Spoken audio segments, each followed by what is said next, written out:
Okay, good evening, everyone. We're going to go ahead and call the Economic Development and Parks and Rec Committee meeting to order. Okay, so first up, our minutes from last month.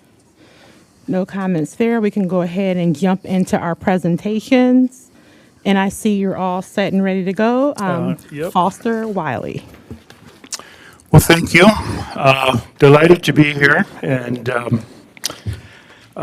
I am happy to share with you today my vision for an exciting new sculpture along the shores of Lake Michigan at Gene Clark Park.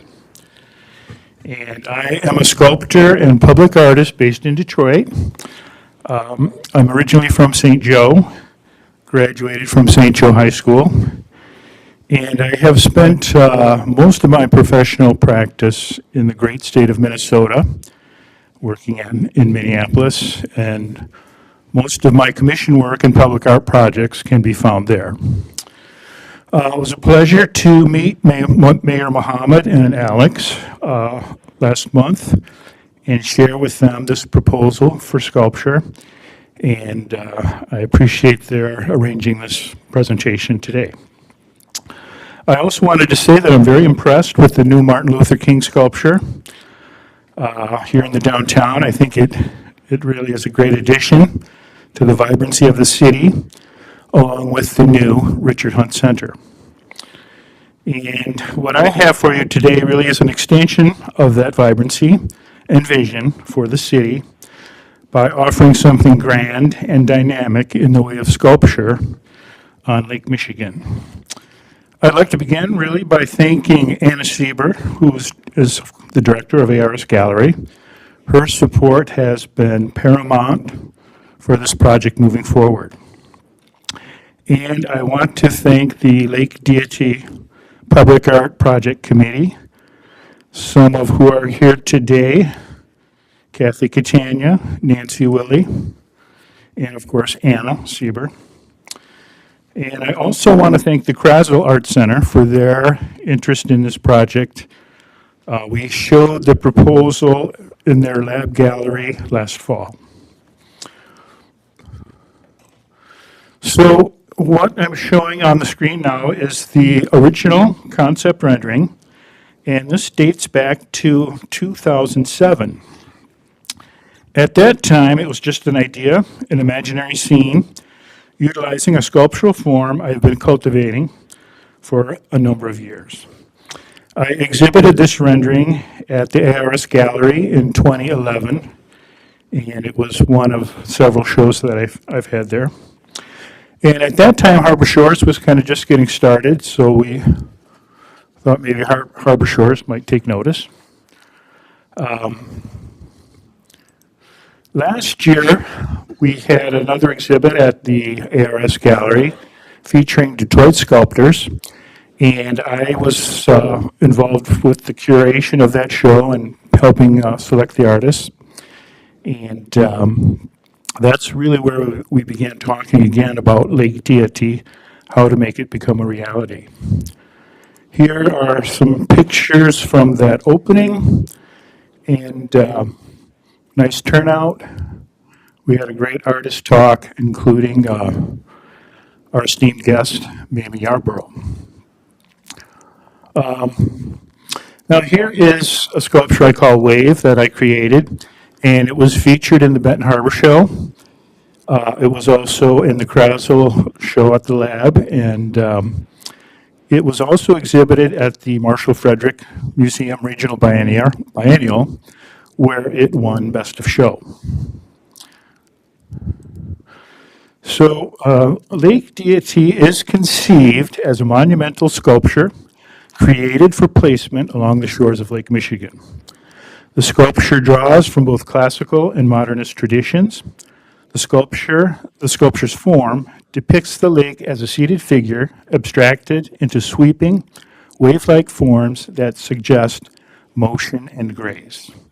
It is envisioned as a striking yet inviting form with a composition that welcomes interaction, a living monument to the vital role the lake plays in the life and culture of Southwest Michigan. Inspired by the enduring symbolism of water as a force of life and renewal, the sculpture gives form to the spirit of Lake Michigan. Across cultures, water has often been personified and revered as a spiritual force. The sculpture is intended to be placed as close to Lake Michigan as possible, oriented to the west, toward the setting sun, and its alignment will correspond with the summer solstice, allowing the artwork to serve as a marker for this annual natural event. Just a little bit more about my background. I grew up in St. Joe. I'm one of 11 children. We lived in a 100-year-old house on Court Street. My folks were very involved with the local art scene, and as a large family, we spent a lot of time at the beach, Tuscarora Beach, Lions Beach, and of course, Gene Clark Park. These were our playgrounds. Moving forward, my early training as a sculptor was in traditional figurative sculpture. And as my work evolved, I became increasingly interested in abstraction.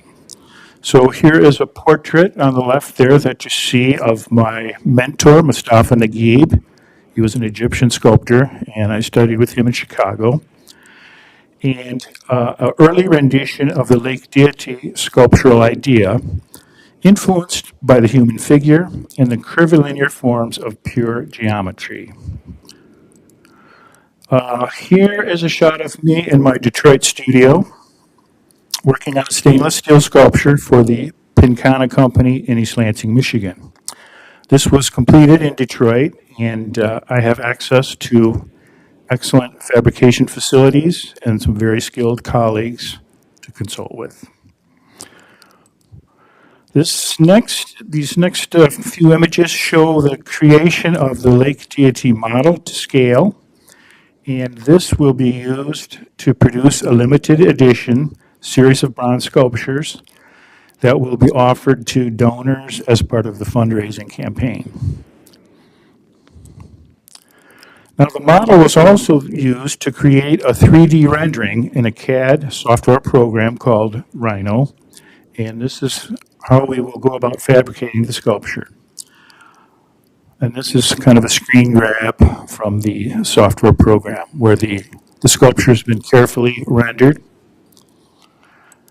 And what we will end up doing is taking all those parts, and in this illustration, they're rolled out flat, and this is how we will fabricate the sculpture. These will be sized onto sheets of metal and then water jet cut, rolled as needed, and fabricated. Here are some additional views of the, let me get rid of that, of the sculpture. You can get a real sense of how it's going to move in space and how you'll see it in the round. And I wanted to point out the little square you see on the top step of the base. Those are going to be bronze masks, and they will represent each of the 4 seasons, one for, of course, spring, summer, winter, and fall. And these will, here's some examples of how they will appear on the sculpture. And these are intended to kind of add to the narrative. It kind of references my appreciation for the great tradition of sculpture and the use of ornament. All right, now here is the location that we have come up with for Gene Clark Park. And it has a clear, unobstructed view of the lake and sits near the beach pavilion and the concession stand. The setting feels open, serene, and perfectly scaled for the work. And this is looking west. And this is about a 20 by 30 foot rectangle, currently filled with sand surrounded by pavement. Here's another view looking south, and there's the pavilion and the parking.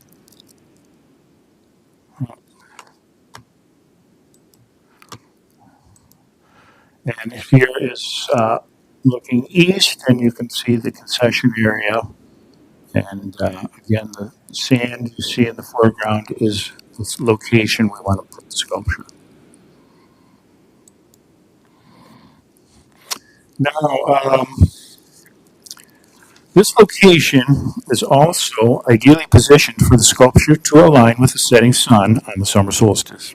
And this is a very important part of the concept for Lake Deity. This is from last summer. I was down there with my brother and his wife, and we marked out the center point of where the sculpture would be positioned in that sand area. And waited for the sun to set. Now, this was June 21st. That is when the summer solstice occurs each year, marking the longest day of the year. Here's the sun going down, and as you can see, it's directly behind what would be the center of the sculpture, and this would be the open space that is framed by that kind of concentric form of the sculpture. Here's a shot of an aerial view showing that location and gives you a sense of, proximity to the lake and to the golf course. Now, in researching the movement of the sun, I came across an app, and it's called Photo Ephemeris, and it's designed for photographers. But it enabled us to determine exactly where the sun will be each year on June 21st. So that dark orange line that you see right here is the path of the sun. And here's another shot from this app showing the sun just before it sets, the location of the sculpture, and you can see actually in that graphic the Harbor Shores Trail is indicated. And so amazingly, this works out beautifully to celebrate the summer solstice.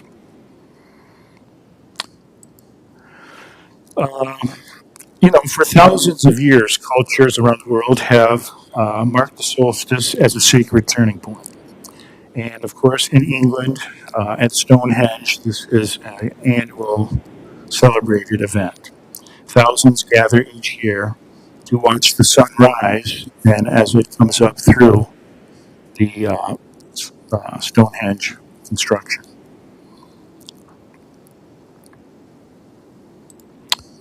So, the importance of public art cannot be understated. It creates a strong sense of identity, it creates new destinations, while becoming a significant expression of the community. It is an important part of the city's vision for the best Benton Harbor. And of course, here is the wonderful new sculpture of Martin Luther King Jr. Public art in the Arts District, colorful murals, enliven spaces where people interact.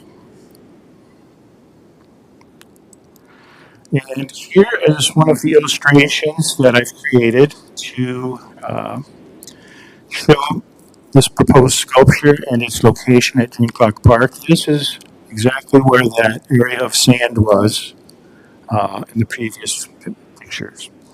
The sculpture is 15 foot high and is designed to be both a tribute and a gathering place. And here's another illustration depicting the sunset on the solstice. So, with the use of Photoshop, we were able to drop the sculpture into that location we've been talking about while the sun sets directly behind it. And these are posters that I have a couple with me here. These are available, and I would be happy to make a set available to the city while they're making their deliberations on this important proposal.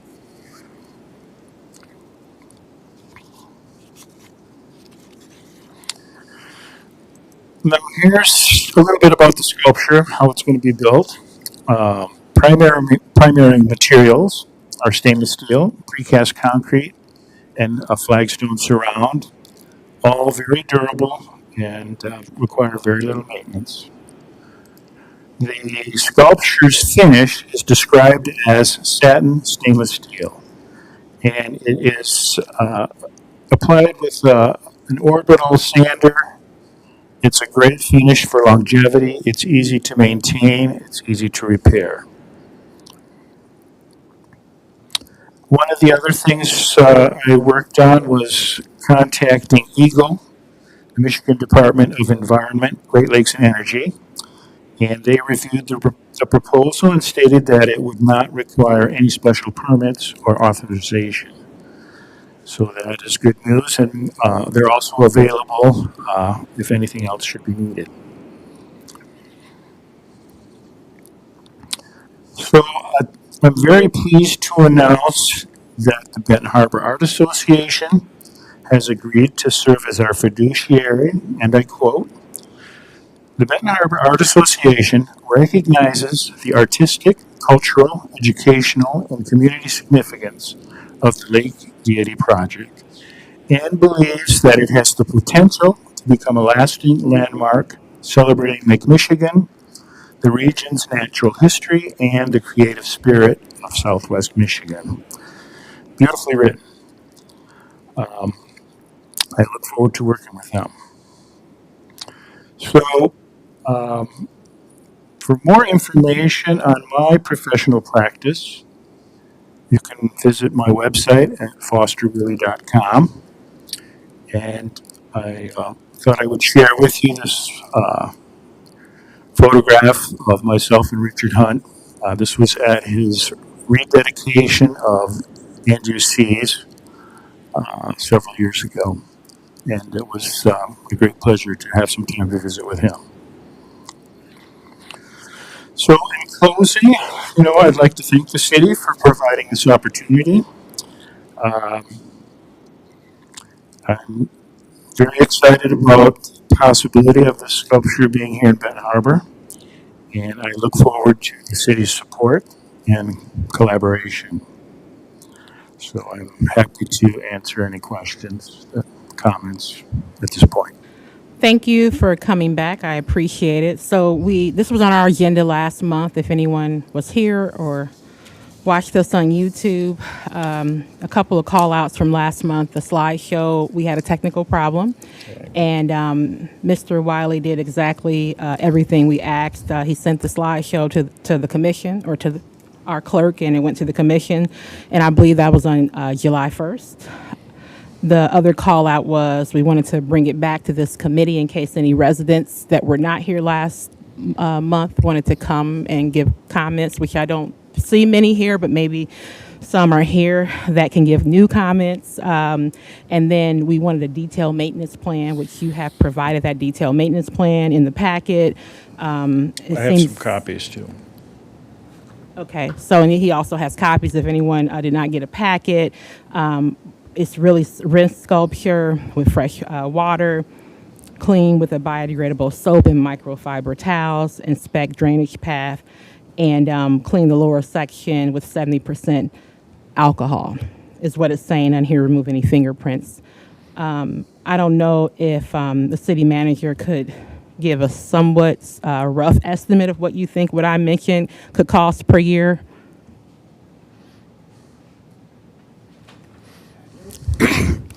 I don't actually think we'd incur much of a cost. It would be the normal sand cleaning, which Harbor Shores does for us, and keeping the sand off of the roadways. But other than that, probably would increase attendance at the beach, parking, and other things that might be there that would be good to bring tourists to our area. So I think it would really be a plus for us. So even if it was a small cost, it would definitely be offset by the additional attendance that's paying for parking. Absolutely, and well worth it. So I appreciate that. You've done everything we've asked you to do. I would like to open it up if any residents has any comments on the statue. Questions? Yes. I am curious how the fundraising will go. Would you like me to come up? if you don't mind, because the people on YouTube can't hear you from back there. Thank you. I'm Jacqueline. Nice to meet you. Yes, meet you. I think it's a beautiful piece. I love Jean Clark Park, and I think the summer solstice is a beautiful time to see the highlight on that date specifically. But I'm curious with the $325,000, if you touched on this last meeting, I'm sorry, but how does that fundraising go about happening? How does it get funded? Well, I do have a fundraising plan. I don't know if I have any copies with it at the moment.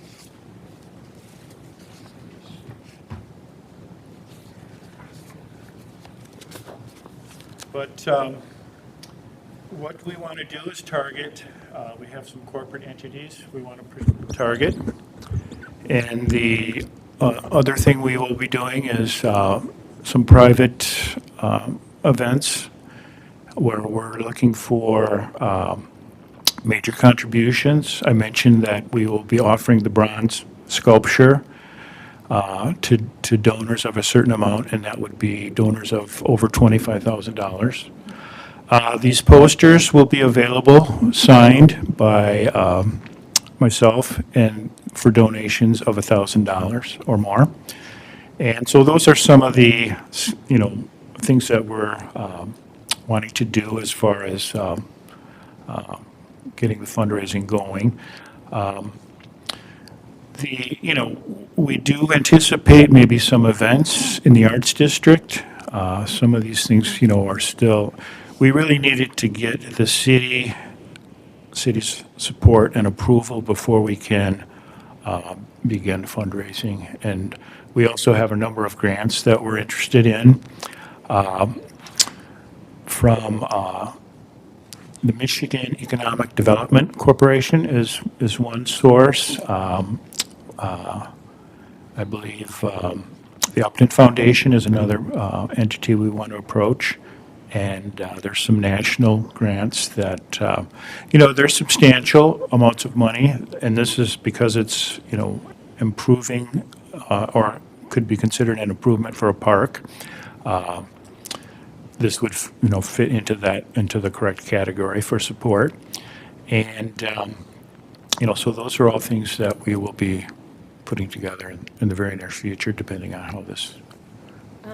Well, thank you. So just to understand, so if the city does vote yes on this, is that something you as the artist will be facilitating the fundraising, or is the city then responsible for getting that funding?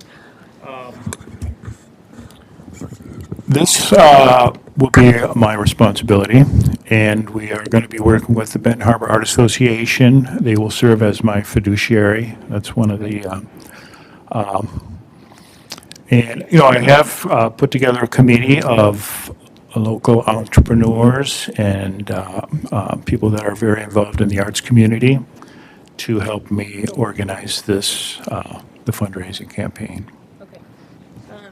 Thank you for clarifying that. I think it's a great project. Unfortunately, the city does have some issues with just maintaining the park in general. I do represent the Jean Clark Neighborhood Coalition, and so we have ongoing conversations about that, but I will focus on the sculpture at this time. But it sounds like there is no responsibility moving forward for maintenance on the sculpture, is what she's saying. That's actually not what I'm saying. It's Okay. in the, can you give her a sheet? I have it, I just didn't okay. have time to review it. So who will be maintaining the sculpture?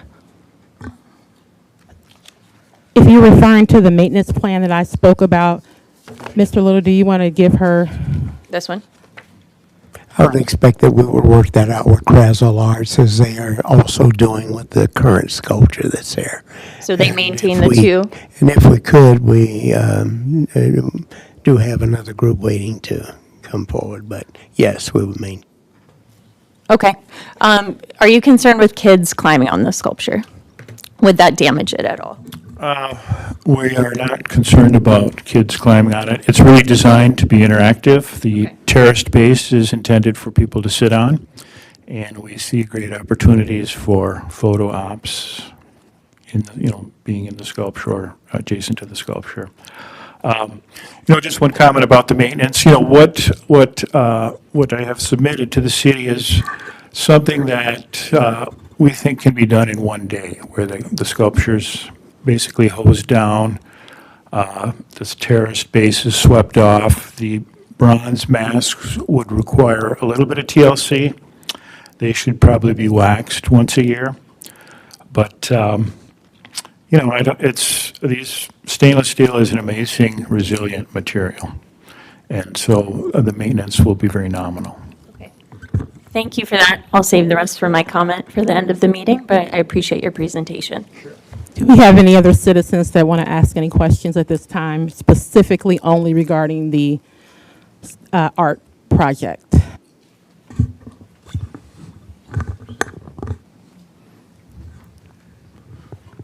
Oh, Okay. If you don't, we're going to go to Ms. Wisnot, if you can wait 1 second, Absolutely. Commissioner. Mr. Wiley, I think this is a beautiful sculpture, and it's something that Ben Harbor has always been beautiful, even without sculptures, the landscaping, especially Jean Clark Park. But my question is, you said Eagle says there's no special permits that's needed to install this? that's correct. What about the foundation, the settings? I mean, how will we know that it's a strong foundation? It's concrete? Yeah. I don't know if you got one of my brochures, but this does have a preliminary budget and breaks down all the various, fabricators, installation, all the entities that would be involved in the creation of the sculpture. And,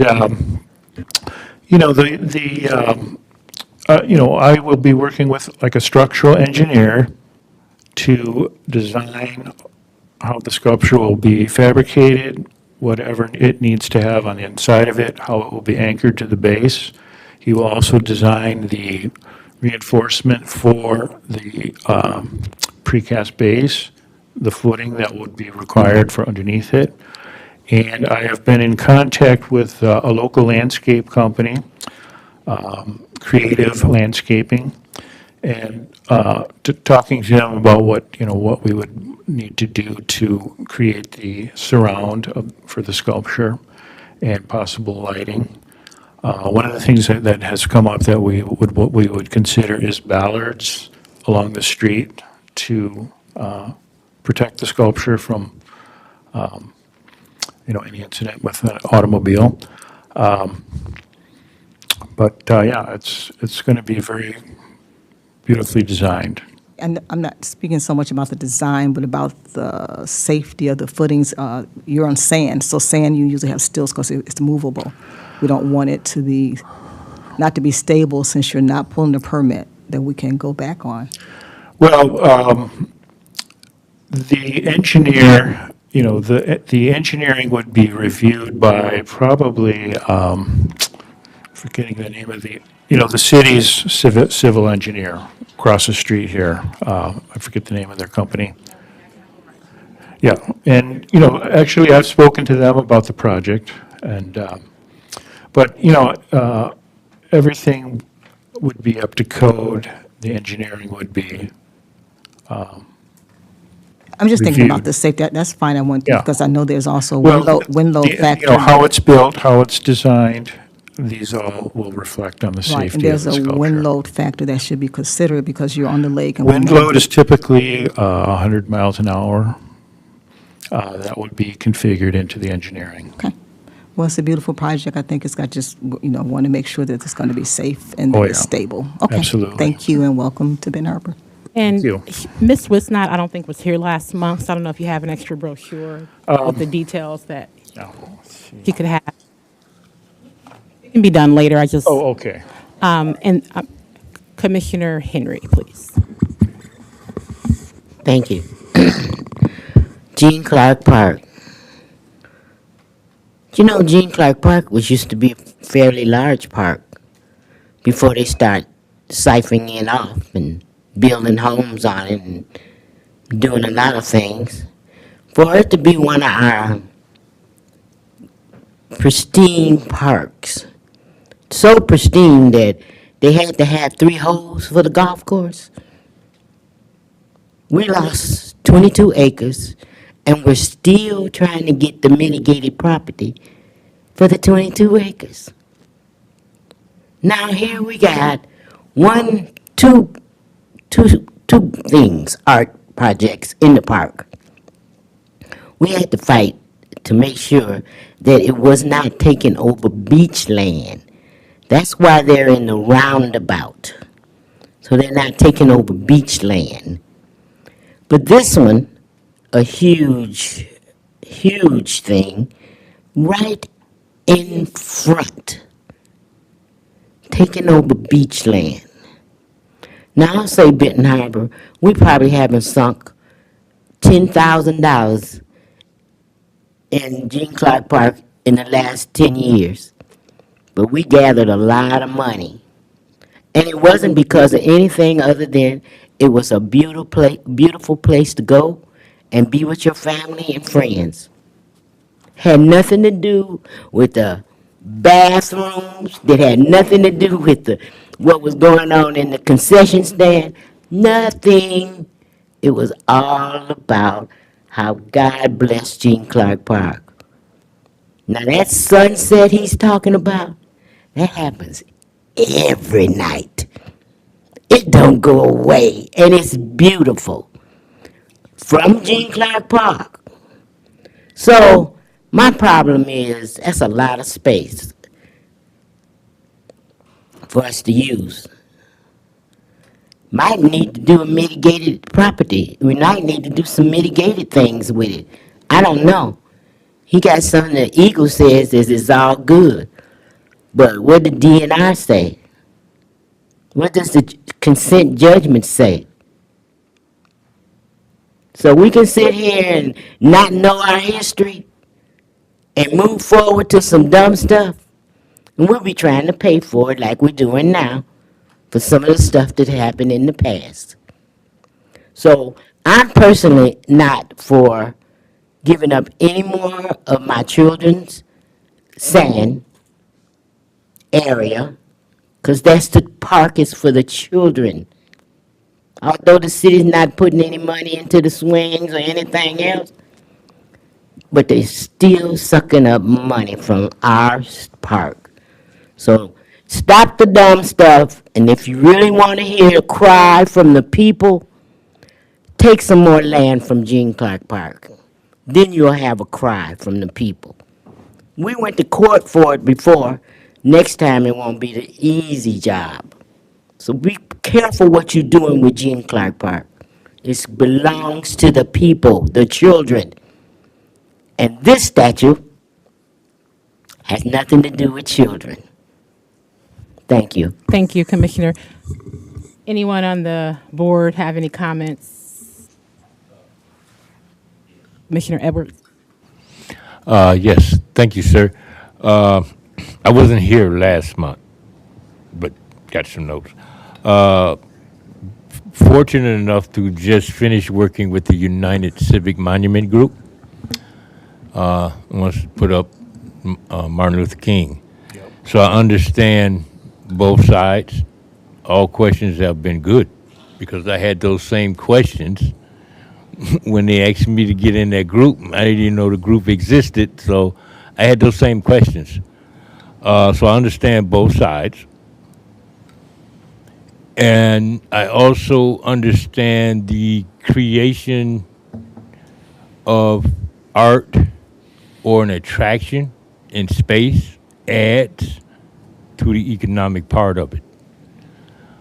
I think one of the best examples I experienced is when I did Christmas lighting across the street. And as soon as I plugged the lights on, there was a couple walking by, and they asked if they could they was getting married the next day. They wanted to take a picture under the arch we had. And a police officer just happened to be walking by, and he took their picture. So the right attraction is not only an economic value, Right. but it's a personal experience value. And it all depends on who's looking at that art. I've seen art I can't stand.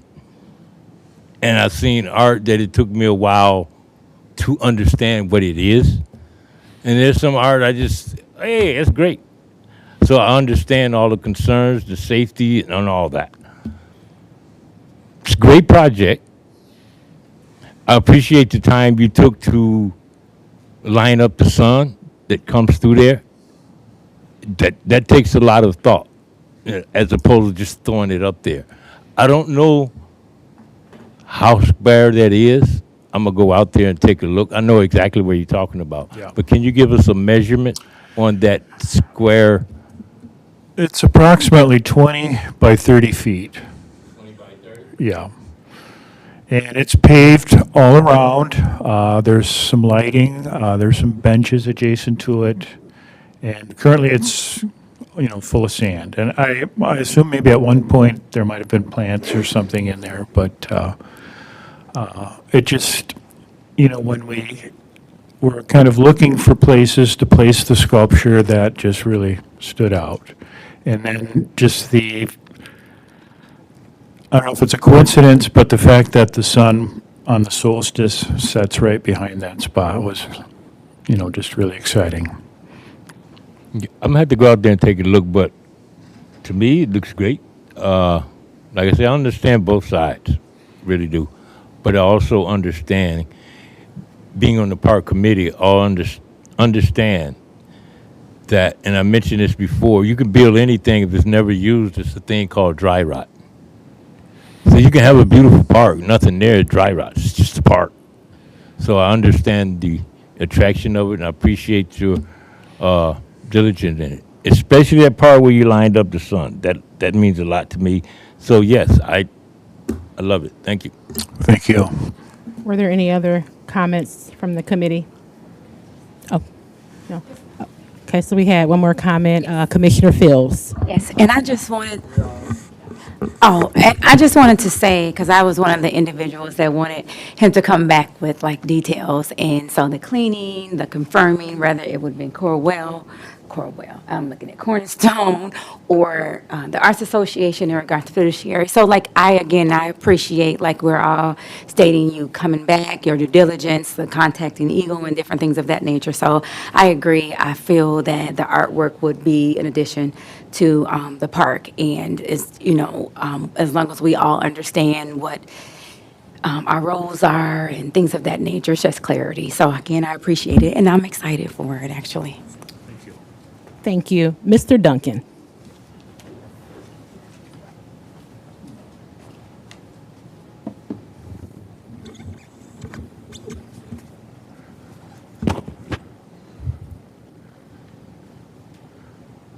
Fought hard for Jane Clark Park.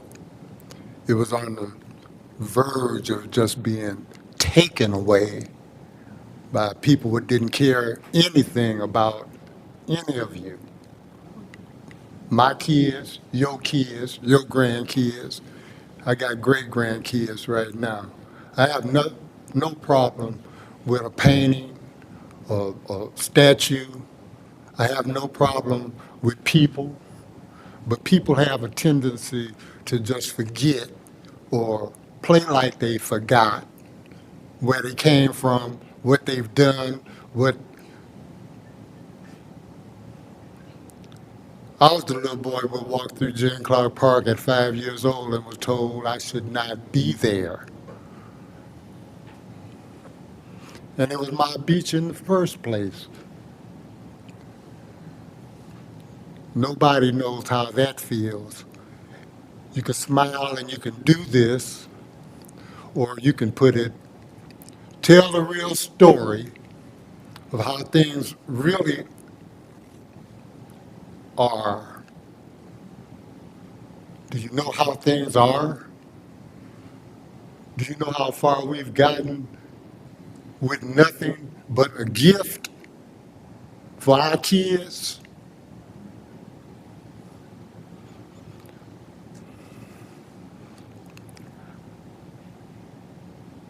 Make it sound any way you want to. You can call me anything you want to too. But that beach means a lot to me. When I heard that they were going to try to take it, I went right into helping anybody what would help try to save it for our kids. I'll do it again. Didn't have enough money then because we were fighting a demon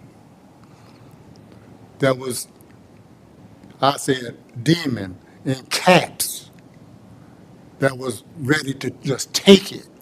And still, if you go to sleep for a second, it will be gone. Just like the name of Ben Harbor would be gone if we hadn't noticed that. It would be called Harbor Shores right now today, while we're smiling, doing what we think is right, not knowing our history. Sand was taken off of our beach that you guys heads dropped to the ground. Was taken off the beach, and nobody saw all the trucks leaving the beach with our sand. And it's still a mystery. I got problems with anybody who got a problem with me. And I think if we do this, we should ask every citizen in Benton Harbor if that's what they want to do, and not leave it up to now one of you, because you guys are not responsible. You don't know enough to be responsible. At least thanks for hearing me out. Thank you, Mr. Duncan. Commissioner Isom. You, just want to say I was the chair of the Ben Harbor Unified Civic Monument Project for the Martin Luther King Project. If it wasn't for the Ben Harbor project, it wouldn't have been a St. Joe project. That project had to start in Ben Harbor to make it work for both cities. And it took over 3 years to get that project off the ground. You know, some people in Ben Harbor didn't want it. Some people in St. Joe didn't want it. So I think, like Mr. Duncan said, we need to go to the people, Honorable Chair, to see the people of Ben Harbor, see what they want. It's the city of Ben Harbor's beach. It's for the children. I think that's I'm into art. I love art. You know, it can enlighten the city, bring positive vibes. It's not that I don't want it, but it's like Mr. Duncan said, it's not for us to make that decision. We'll make the decision, but let's let the people of Ben Harbor feel the how it can enlighten and bring positive vibes to the city of Ben Harbor. So I think we should go after the people. You know, when you have, that's what we did for the United Civic Monument Project. Uh-huh. You know, we had different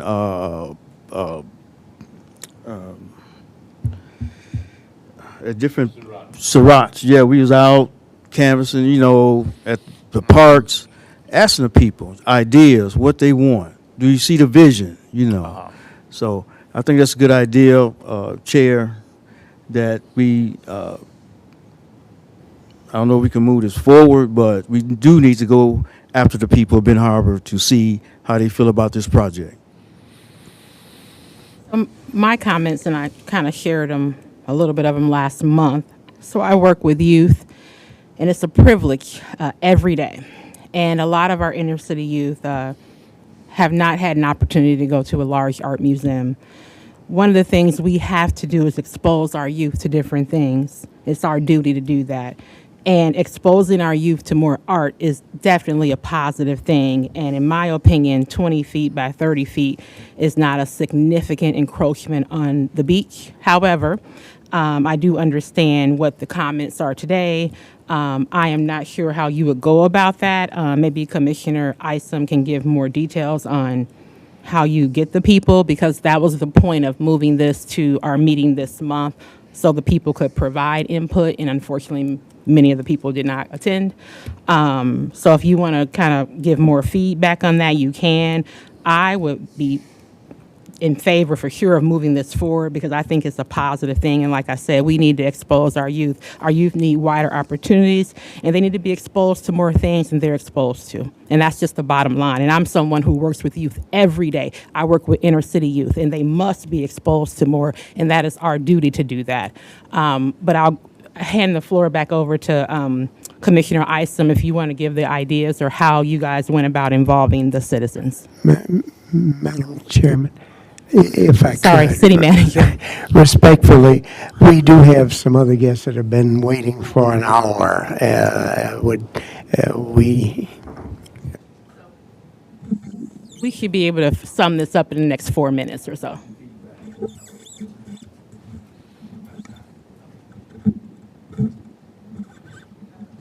I just had one question on that. So, remembering back when we was working with that, we still needed to move it forward to even go toward the public hearing part, right? Yeah, so I vote to move it forward. Okay, so I move to move this forward unless anyone objects. All right.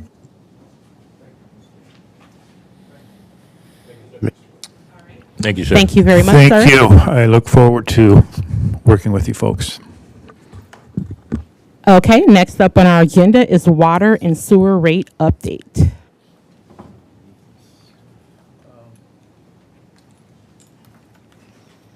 Sorry.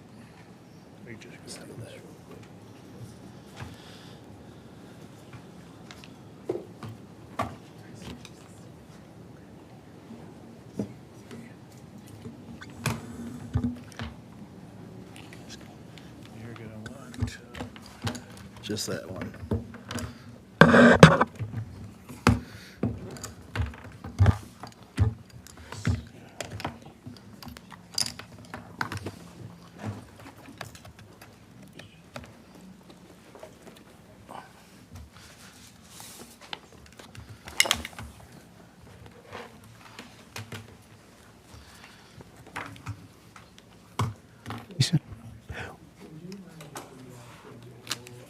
If you want it. Yeah, you can. Yeah, you can. Yeah, I was gonna say, I have a lot of words and numbers, and there's pretty pictures on both these that I'm sandwiched between, so. Okay, so we're going to go out of order. We're going to have the Riverview Drive Downtown Master Implementation Planning Process come on forward, please. Just lost my partner. She went out to get a sweatshirt. She was so cold, so.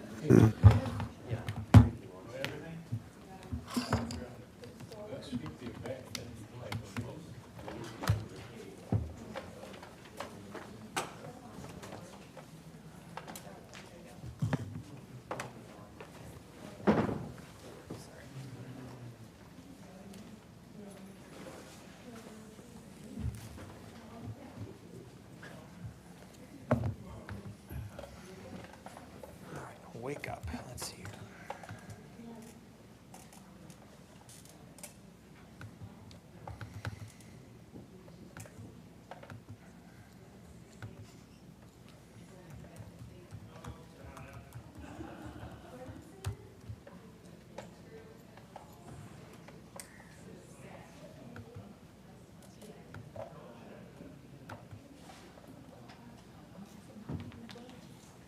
See if I can help you with it. I think I got it.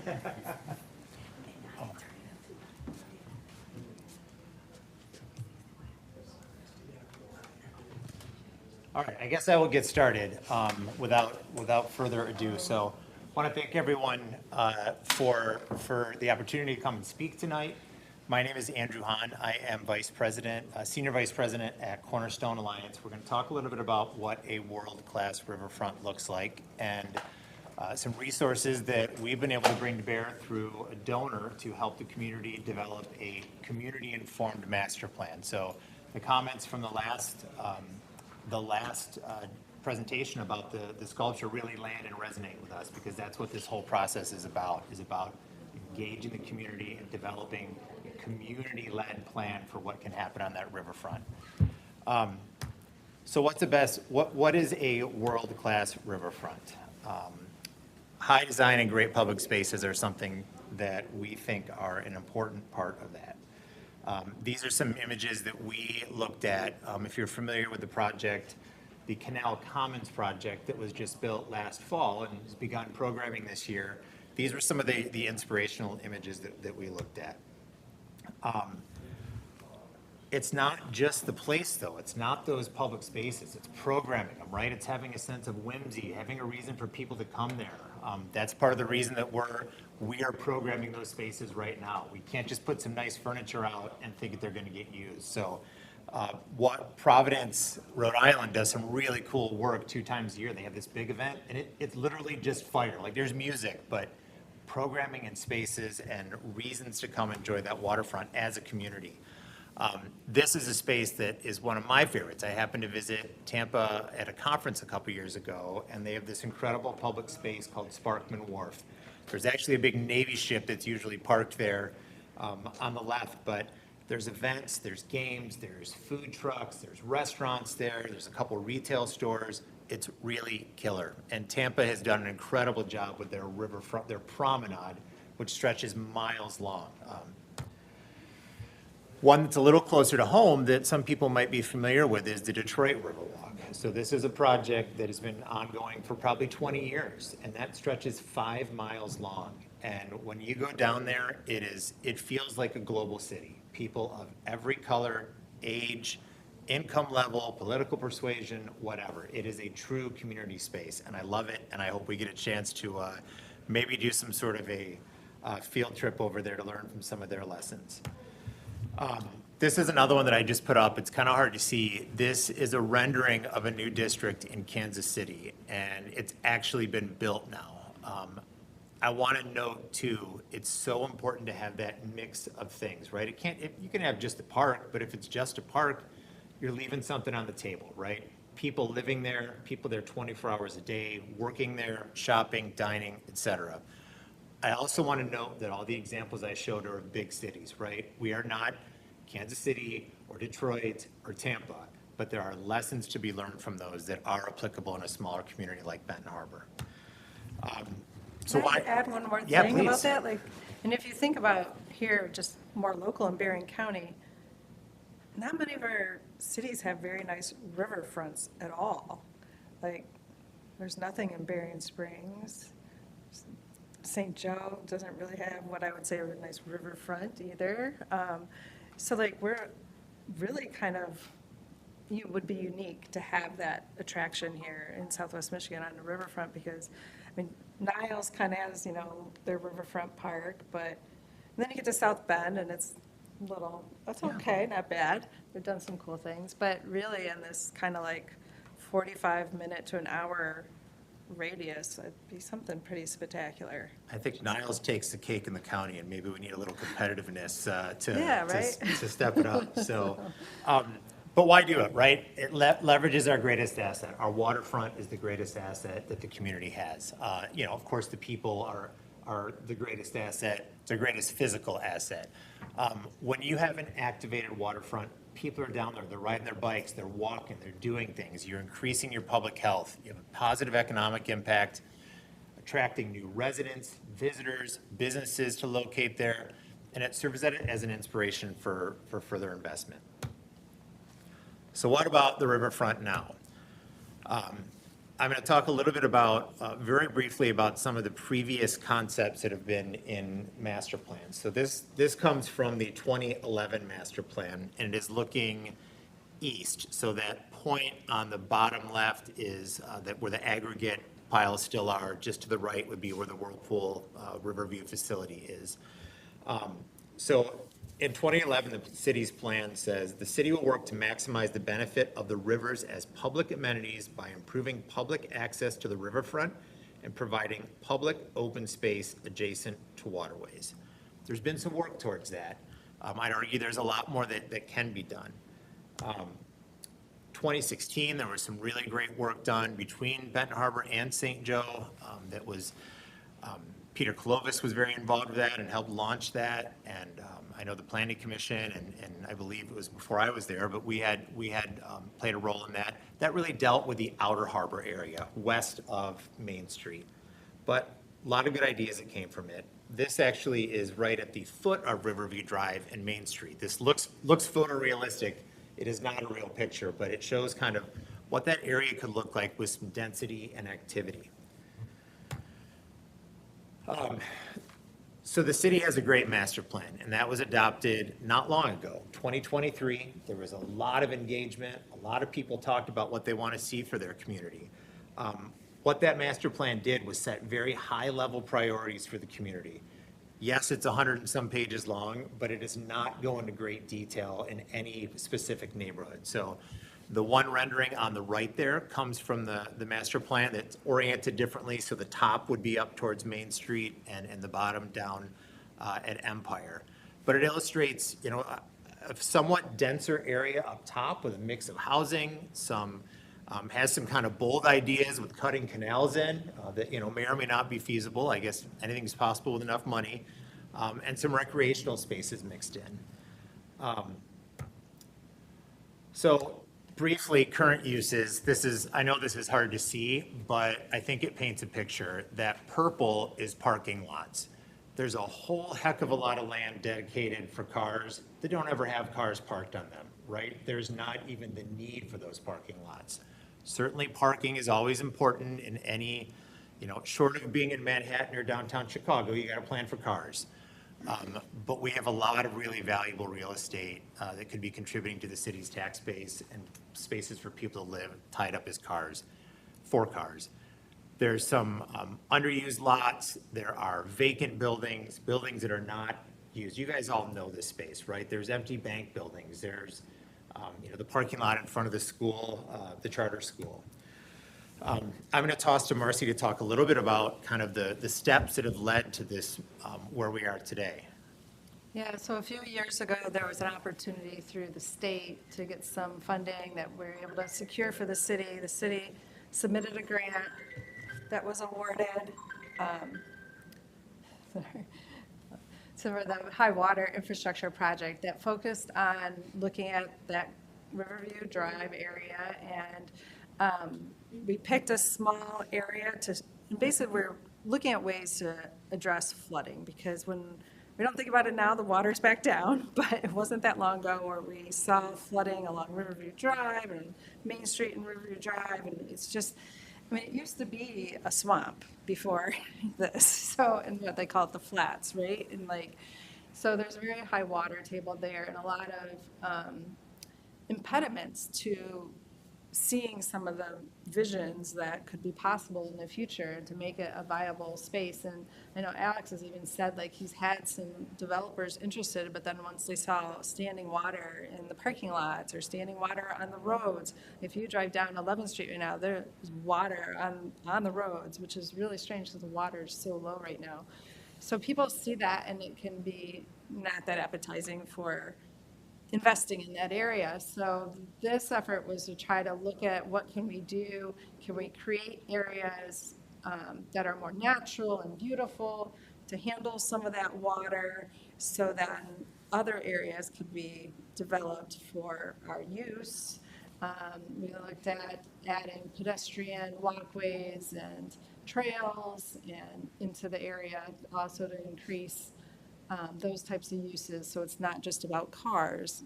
People don't want to be where there's a lot of traffic and cars. They want to be in safe places where you feel safe to walk or bike and enjoy the space. So we looked at a lot of those concepts, and that grant is actually just wrapping up.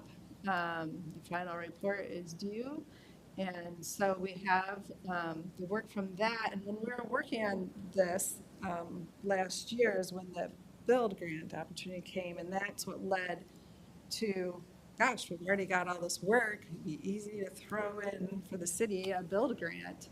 And so I talked to the city, and we applied actually to the state of Michigan through the Michigan Infrastructure Office.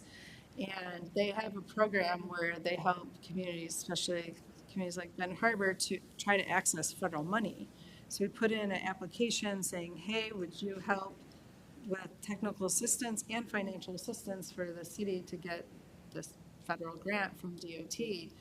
And they said yes, and so they basically hired consultants to help the city and the city staff write the grant, because it was a really difficult grant About to 100 write. pages, no joke. Yeah, it's really big, and there's this huge benefit cost analysis. It took all this.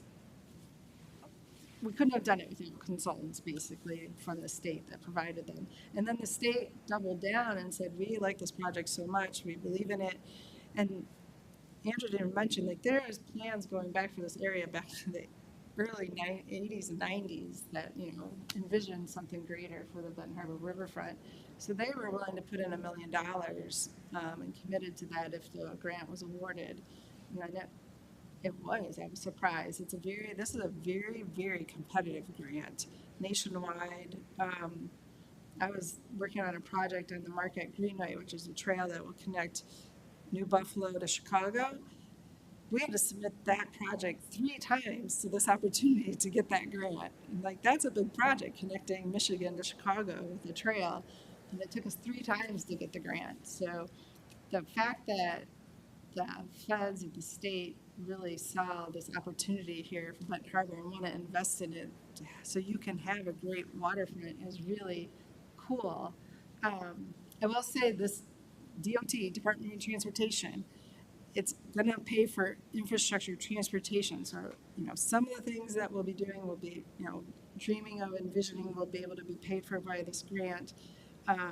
There may be other things in this planning process that comes out that this grant can't cover, but the thing is, you have to have the plan to be able to go after these other sources to be able to find the funding for the other pieces and parts of this. But super excited that, like I said, that they saw this opportunity for the city and invested in it. So that's a little bit on that. Yeah, I'll keep moving through this real quickly. So, want to talk just very briefly about market opportunities. So the city, you can't see it very well, but the bottom left, that was a retail market analysis that was done for the city at the end of 2022, and 41,000 square feet of additional retail could be supported today. It has to be the right stuff, right? A paper airplane store might not do it, but if you have the right things, 41,000 square feet and $16 million of annual spending. That's based on what people that live in this area are spending now, and the money that's leaking out of it, going to South Bend or Chicago or Kalamazoo or the internet or whatever. So we know that there's opportunity for more retail, which means more jobs and more tax base. Likewise, we just completed a countywide housing needs assessment that broke the county up into 8 districts. So Benton Harbor and Benton Charter Township were studied kind of as one aggregate unit, and the market in the township and the city could absorb 827 new for rent units and 529 for sale units between 2026 and 2031. So the demand is there. That's across every income level, right? That's from market rate all the way down to supportive housing. So there's a clear demand. That's a huge priority for us as we're looking to attract new employers to the area. If there's not a place for them, you know, if we want to bring 1,000 new employees here and they say there's no housing, we can't say to them, well, if you come, we'll build it. It's got to be the other way around. We've got to have that product. And that's something we hear at almost every visit we do to a manufacturer or company in the county. That's number 1 or 2 of their pain points. Some guiding principles that we brought and why we're getting involved in this work. We want to see, and we think it's important that the riverfront for the community is a community space for all. That there's housing options at a variety of price points and building types, opportunities for passive and active recreation and engagement with the water. We think the community deserves to have world-class design, amenities, and products. We can have nice things here. We deserve it. Access for local entrepreneurs, and then as a catalyst for more public and private investment. So with all this in mind, we've been talking with the city and other partners for quite some time and have noted that there isn't that detailed plan for the area. We all know that like the potential's there. We got to unlock it, but we don't have a plan. And what is needed is a publicly adopted plan. The various bodies of the city have endorsed, the commission has endorsed, and all the entitlement work and everything you need. If you want to come do a project, you can say, it's in your plan, I want to do what your community said you want. So we were able to engage with a donor to support the University of Notre Dame, their Housing and Community Regeneration Initiative, which is within their School of Architecture. It is a faculty and alumni-led program. So this isn't a student project. They have done work over the last 4 years since launching this in Gary, Elkhart, South Bend, Mishawaka, Kalamazoo, several other places. And through that, have built this, what they call their 100-mile coalition. So every one of those communities they've worked in, they keep those folks engaged, and they meet a couple times a year and are learning best practices from each other. So this is going to be just like a typical master planning process, really focused on the public. So there will be a steering committee that is put together, just like the master plan had. Focus groups will be engaged, a group of businesses, a group of Riverview Drive stakeholders, interviews, surveys, big community meetings. One of the really cool things that Notre Dame does is they do a 4-day design charrette. So basically like this marathon design session. They would, of course, provide regular updates to the Planning Commission, DDA, City Commission, all the relevant bodies. And they will also be on retainer all the way through May 2027. So plan gets done, say there's a recommendation for a tweak to zoning or something else, they can actually come in and provide that technical assistance to help the city do it. So we are lucky enough to have been able to lean on one of our partners. Harbor Shores owns that building and have given that for our use for the next, for this fall, for this process. So we have a sweet community space to do this work. There are several big things that will be coming up in addition to all those focus groups and all the other ways to engage. August 3rd, the first community meeting is a kind of come one, come all, give any idea welcome situation. Same thing 2 nights later. There may be some slight changes to how they ask questions based on what they hear the first night. And then they'll have kind of 2 weeks to do some initial preliminary designs. And those will be revealed to the community on the 17th, and people will get to react to them. And then they have their 3-day marathon, like their all-nighter, where they are doing feverishly working on this. There will be professionals from across the country coming in to participate, grads from Notre Dame that are part of their network. And then that final concept reveal would be on the 20th at 5:30 at night, big community party.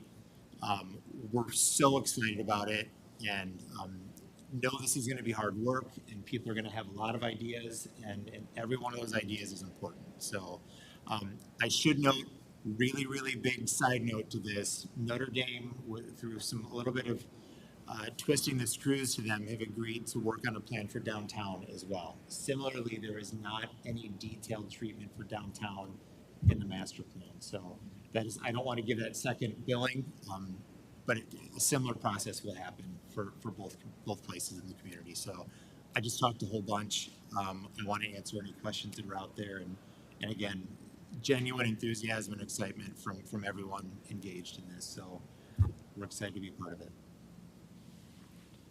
So in general, I like what you guys have thought, but I do have a question. So there's the 2 days for the public to provide their feedback.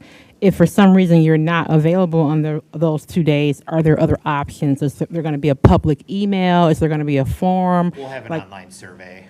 So I didn't mean to cut you off, Chair, I'm sorry. But there will be 100%. They are, Notre Dame has done really good work, and this is a, kind of scrape every corner of the community, and one of the things I'm envisioning for the steering committee is their charge is to turn people out, right? They need to help us reach into every corner of the community to bring people there, whether that means setting up a table at a football game or, knocking door to door. We're committed to not just, hosting a couple public meetings and calling it good. I'm wondering, I don't know, there's a person that I want feedback, and I'm sure she's going to come to the table. But I'm just wondering if the community will come to downtown, or I wonder would like the parks to be an option, just kind of thinking out loud. But I'll allow, so we can go ahead. Does everyone have anything to say, or? Okay. I think it's a great project because I actually lived in Oklahoma City before they did their Riverwalk, and I worked as a plan reviewer. And I think that Wilsie Cook in the 80s, and you brought that up, 80s and 90s, he was going to implement he didn't win the next election, but they were actually going to do a vote. So this is something that's been existing and been in the air, and you guys are going to bring it to fruition. One thing I would like to ask is that it's a great opportunity, but in getting this set up, what does that look like for the residents? Will they be able to apply for jobs, positions, apprenticeship? I mean, this is a plan, right? This is not a business of any sort or a business venture. So, and there won't be jobs associated with the planning effort, right? I'm not speaking about the planning, but but you got to have construction. You have to have right. You're going to build housing. You have construction, things like that's coming. And I think that it's important that the residents also play in the part of economic development, because. I'm sorry, I didn't mean to speak. Oh no, I'm sorry. Go ahead. I think there's some great conversations that could happen both at this committee and perhaps at the Brownfield Redevelopment Authority when you're thinking about your incentives policy and how to support projects. So, yeah, local jobs are really important. Jobs for residents are really important. And they may not be ready for them without training. So training's important. So. Okay, and also worked in Shreveport where they have a river walk now, and we also always visit San Antonio. So, and Ben Harbor, like I said, it's a gold mine. It's a beautiful place. The beaches, Florida, to me, can't compete with Benton Harbor's beaches and St. Joe beaches. So I think it's a great opportunity for what you guys are doing, and they're just going to bring economics to the city. But I just like our residents to be included. I think the police department is, getting funding to be able to help to make sure that it's a secure and safe place, because no one wants to come here and the crime is high. So we appreciate what you guys are bringing. I'd like to chime in too. I think that's one of the ultimate outcomes, is that by designing it well and getting the highest and best use out of the limited amount of space that we have in the city on the waterfront, the long-term result would be businesses that can survive and that will be permanent jobs for residents to be able to work in them. And that doesn't happen without some type of planning. Otherwise, you wind up with 4 or 5 houses on the river blocking the view and nothing else. And this allows us an opportunity to avoid those kinds of mistakes and get the best that we can out of what we have.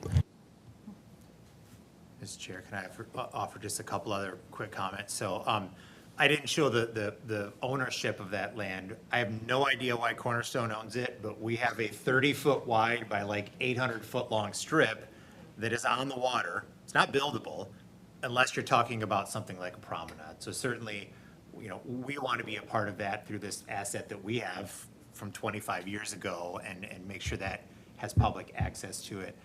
To the point about the community turning out, I think the timing is so fortuitous with the build grant, because people run into planning fatigue, right? Like, I already told you what I want to have happen there, but there's real money now that the community can actually say, we have the money, tell us how to spend this and how to invest it to suit your needs. So I'm not naive that it's going to be easy to turn people out, but it does tilt it a little bit maybe.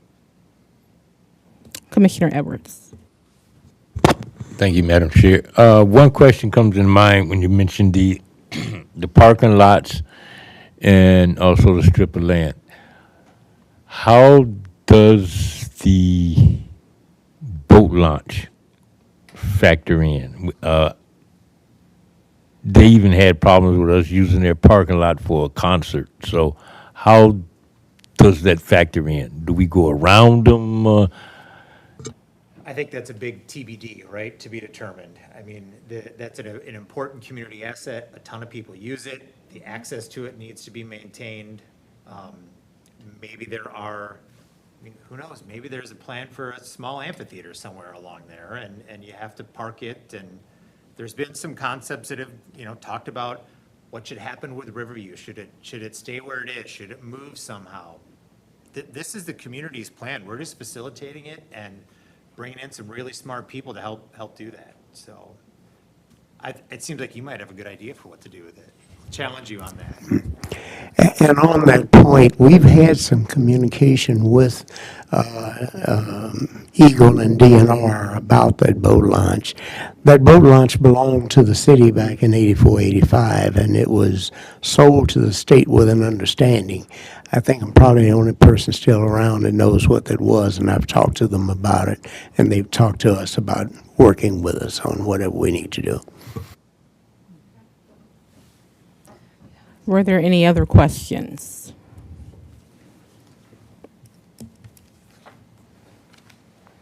Okay. Come on up, Mr. Duncan. Always wait until everybody says what they have to say, so you won't rush me so much.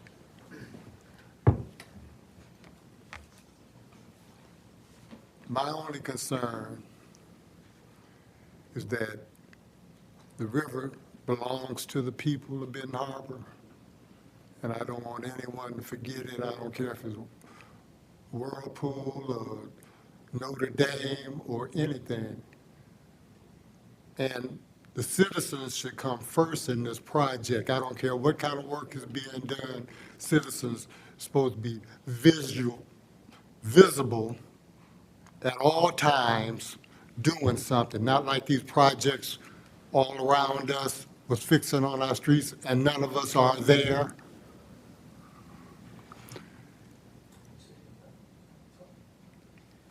I want you to make sure it happens. I don't want you to be soft on this, because this is about not the east side of St. Joe, but Benton Harbor side of the river. I don't want it to be misunderstood just because all of these, you call them entities, all of these entities are going to be on our side of the river, that somewhere along the line, like before, they wanted to turn everything, Benton Harbor, into Harbor Shores. That's on paper. You probably haven't read that yet. But that was the sole purpose from 40 years ago. There was a plan, and the plan is still here. It's coming in a lot of different ways with the same thoughts. If you're not thinking about the citizens of Benton Harbor totally, it's not a plan to me. It's just something that we're doing to appease people who don't have our best interests in mind. I don't know if you understand that, but you'll grow into it. The more things start happening to you, I mentioned how the sand came up missing, truckloads of sand come up missing, and it was just dismissed. It's not dismissed out of my mind, because I know the beach, I know what they did to me, and I know what they did with the sand, but it was nobody interested. It happened, and it went like water off a duck's back, but not out of my mind.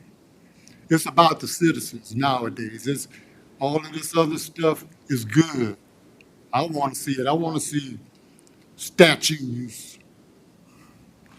I want to see a lot of statues, but I don't want to see anything happening on that level or any other level if it's not totally about the citizens of Benton Harbor. And that's the attitude I wish and I pray everybody would take. Because we've been through, God knows what we've been through. I'd like to see some of these entities take on the champion the fact of reparations for black people. It's not asking a lot for me. I've been here a long time, and I know what's happened, and I know what my great-grandparents and what they did and had to do. Now, if we're not concerned about ourselves, which most of us aren't, because we can go day by day from, you know what we do. We go to the liquor store, we go to church, go to the dope house, all kind of dumb stuff. It's time for us to be concerned about us for real. And I don't want to see our side of the river turned into the east side of St. Joe and actually named that somewhere in their archives. I learned that from you guys too.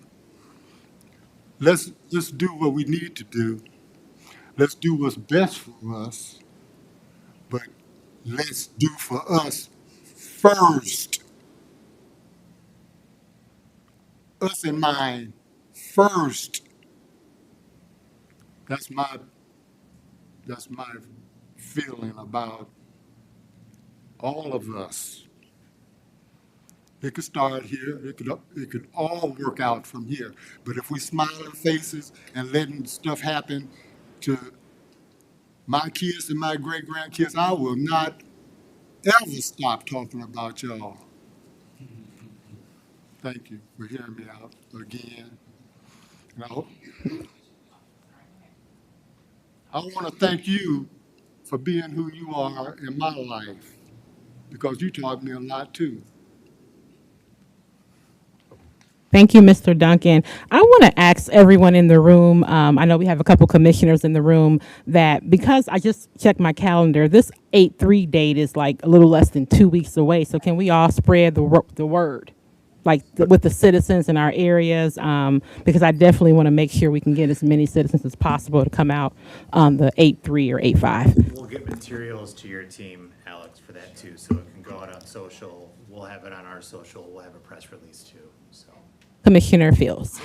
I was going to speak to the quick turnaround in regards to the engagement, and that there's a lot going on next month, just various days. Like, I don't even know that I'm readily available, and I know it has been referenced that this will be a longer process. Is there a reason that the 2 sessions are less than a month away? And then can we have like maybe some in August, maybe some in September? Because it allows us time to even maybe get some of the youth, maybe the Boys and Girls Club could have an event where they come, like some of the things we tried to do with the park in regards to having several events. And I know at one point, Corey Sterling had youth come to talk about what they would like. I remember repeated amount of time people reference pickleball, and I don't even know why I mentioned that right now, but the point is that there was a variety of feedback, but there were several activities, events, an event even maybe downtown at the river, at Yarborough Park could be more inclusive versus a meeting, right? Just some different energy around it in regards to it being more inclusive, or not for residents to not feel like they're coming to a meeting, but this is maybe a thinking session. So I can speak to that a little bit. The design charrette part, we're kind of beholden to Notre Dame's schedule. So that is like the pen to paper marathon part. But there will be, that if you look, I gave Commissioner Edwards an example of the plan from Gary that they did. So I'd encourage you to pass that around a little bit. The pretty pictures are an important part of the plan, but they are not the full plan, right? There's all kinds of other research and engagement that'll happen. I had a very pleasant surprise. The former deputy city manager from Kalamazoo had been their planning director and community development director, just joined this team at Notre Dame, and she did incredible work, engaged, I think, 14,000 people in their last master plan in Kalamazoo. So we are fully committed to that, and would love any ideas from anyone on how to do that. We will have some more detail on the process for sure. So unfortunately, they do it when the school year isn't in, when they're just coming back. So, but the team is engaged and under contract beyond the summer.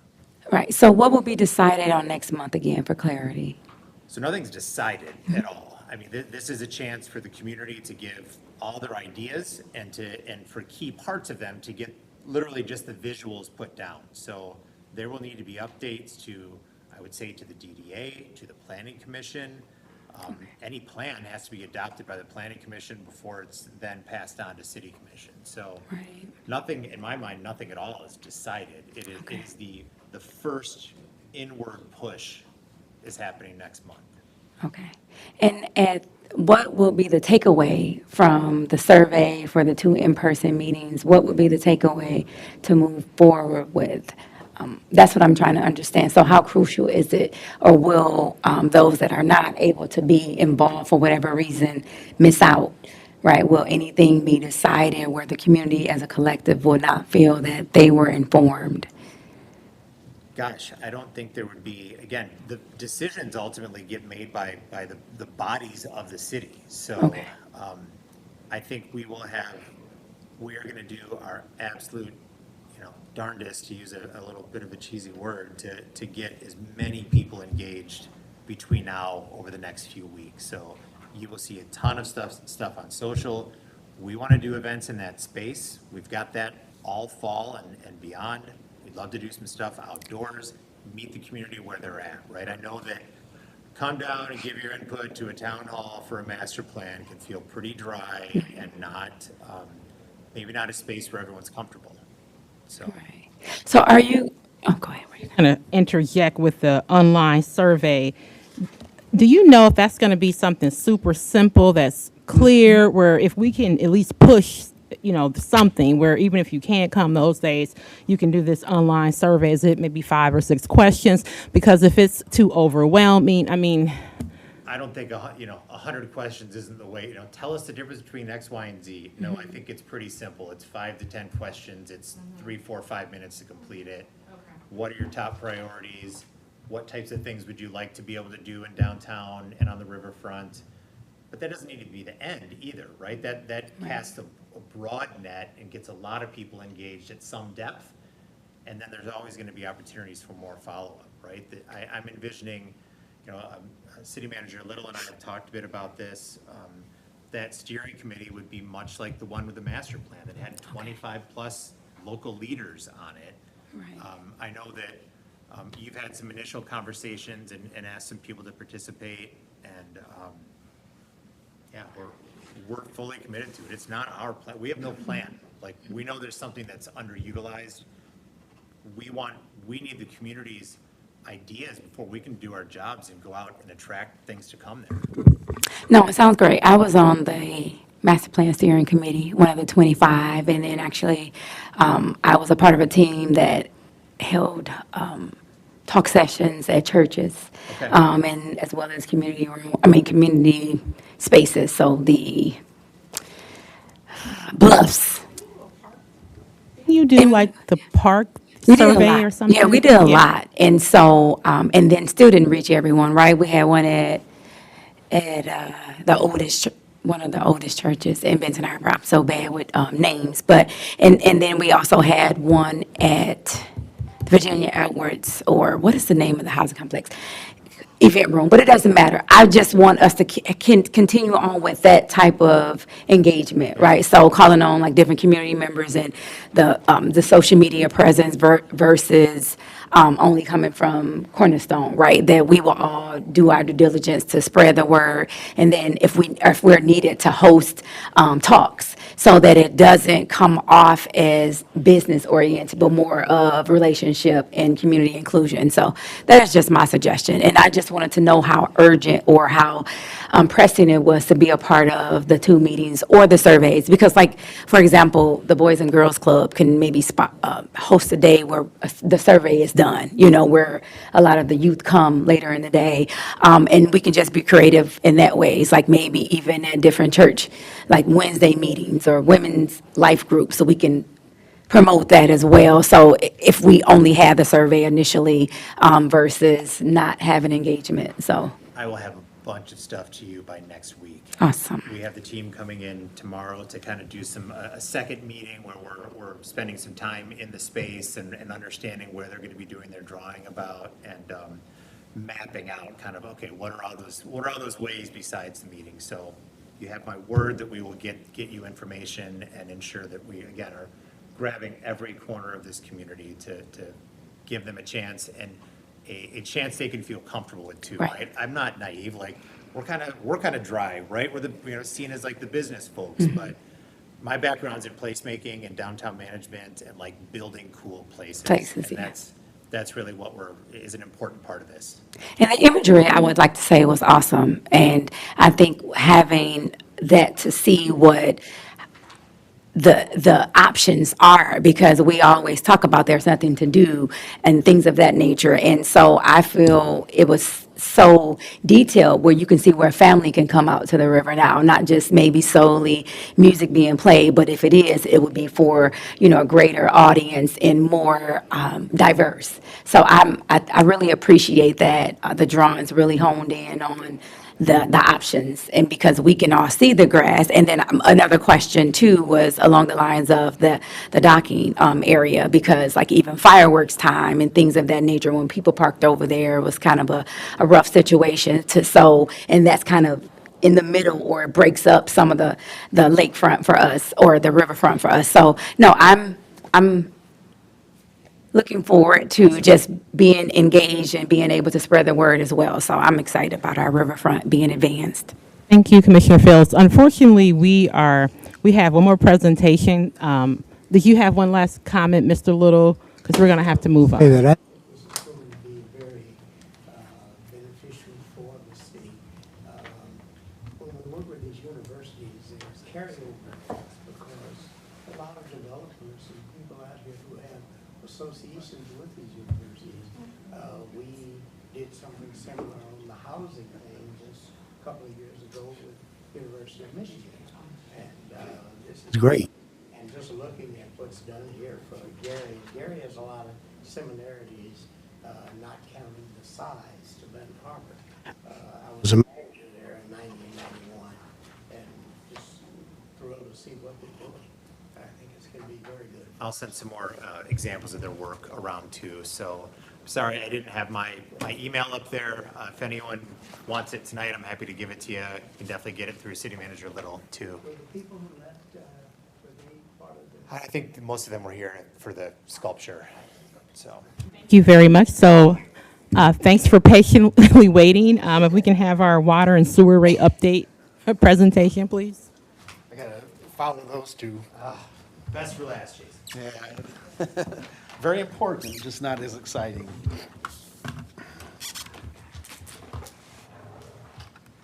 And I'll try to go through this quickly. I unfortunately have a lot of words and numbers and not so many pictures.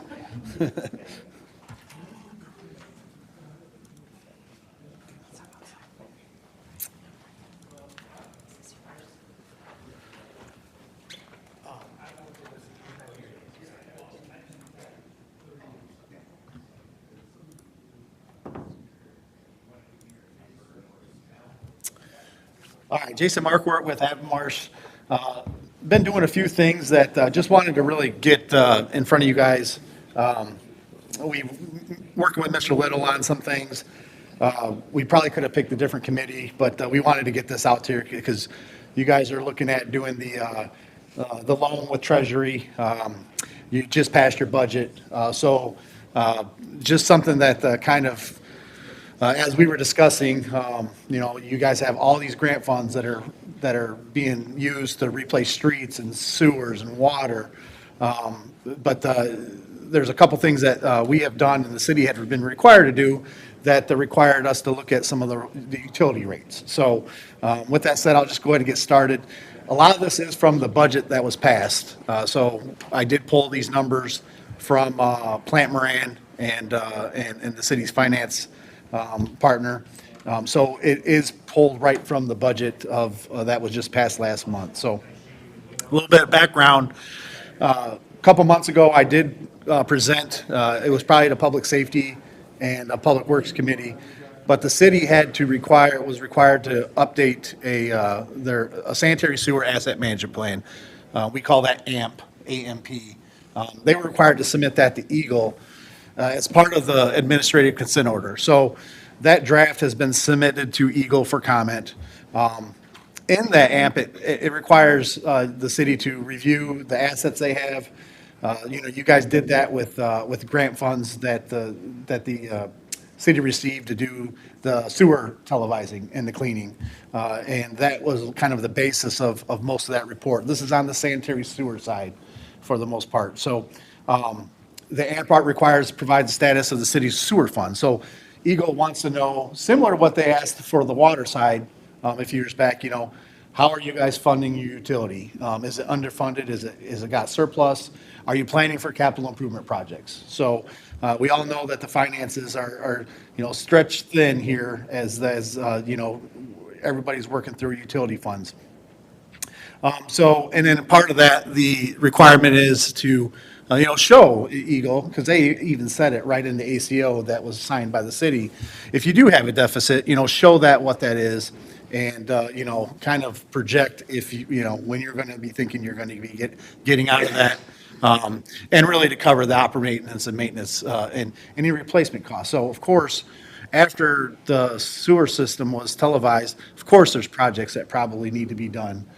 Some of them has been noted before, the south end of town, Pavone, the street is got some issues. The stuff that you're seeing out there with the small blocks, well, of course, the surrounding sewers are in bad shape too. So, a lot of municipalities aren't saving for those projects. It's very hard to do. So a lot of numbers up here, but it's broken up into a couple things. This is the revenue. This is the city's revenue that they are targeted on the books that they receive. So I have a column for sewer, I have a column for water, and a column for total. So this is just the numbers that Plant Moran, you guys passed on your budget that you just receive from, as part of your, utility bills and everything else. So just going down sewer, the column on the left, approximately $1.5 million is collected from users' fees on that. There's some transmission fees, there's $90,000 in joint revenue board, and forgive me, I do not know, I'm a little vague on some of these details. This is just right off your budget sheet. And then there's a $60,000 capital improvement revenue. So essentially, what I'm trying to show is your revenue versus your expenses. So sewer is a 1.6. Water, you have water revenue, of course, people pay their water bills, that's over $2 million. And then there's capital improvement, turn-on fees, so if new customers, new services, this is how it's all just kind of allocated in your budget. So you got about $2.5 million coming in from the water side. So just remember to keep those totals in mind as I'm going through the slides. So this is on your expense side. So just doing the same thing again on the sewer side. There's utility administration. This is how it's coded on what your sewer fund is actually spending out as part of expense. So you have utility administration. I think that goes back to your pensions, your 50% pensions divided between the sewer and water. So the wastewater treatment plant expense, that second line item, that's the money that's being billed from the city, or I'm sorry, paid for by the city to the joint wastewater treatment plant.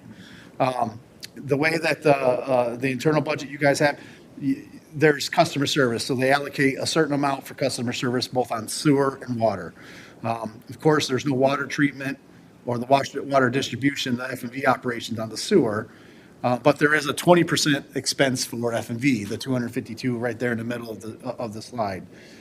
Public Works has a little bit of charge to the sewer fund. There's some insurance that's set up. Note the repair and replacement. I put a little asterisk there. In the budget, there's only $50,000 allocated each year, or at least this given year, to the sewer fund. And then also at the very bottom is your sewer debt principal and interest payments from the previous loans. So you have, just under $1.8 million in expenses in sewer. Water, very similar. You have more in the water fund. You have larger in the middle of the F&V operations. You are paying them to maintain and operate the water system. That's at over $1 million. You have some insurance costs. You also have some sewer debt principal and interest, and that's at 3.4. So you have these expenses out there that, that are expenses. I just want to bring note to right now, we're only targeting that rainy day fund of $50,000. So each time you guys see a sewer replacement or a spot repair out there, every time somebody digs in the roadway, that's anywhere between $5,000 and $20,000. That's just getting down to the sewer, making that spot repair, repairing that road. So, of course, we see a lot of these happening over the years. Hopefully, they're minimized or getting reduced for some of the cleaning work that you've done and also the actual pipe replacement for the grant projects.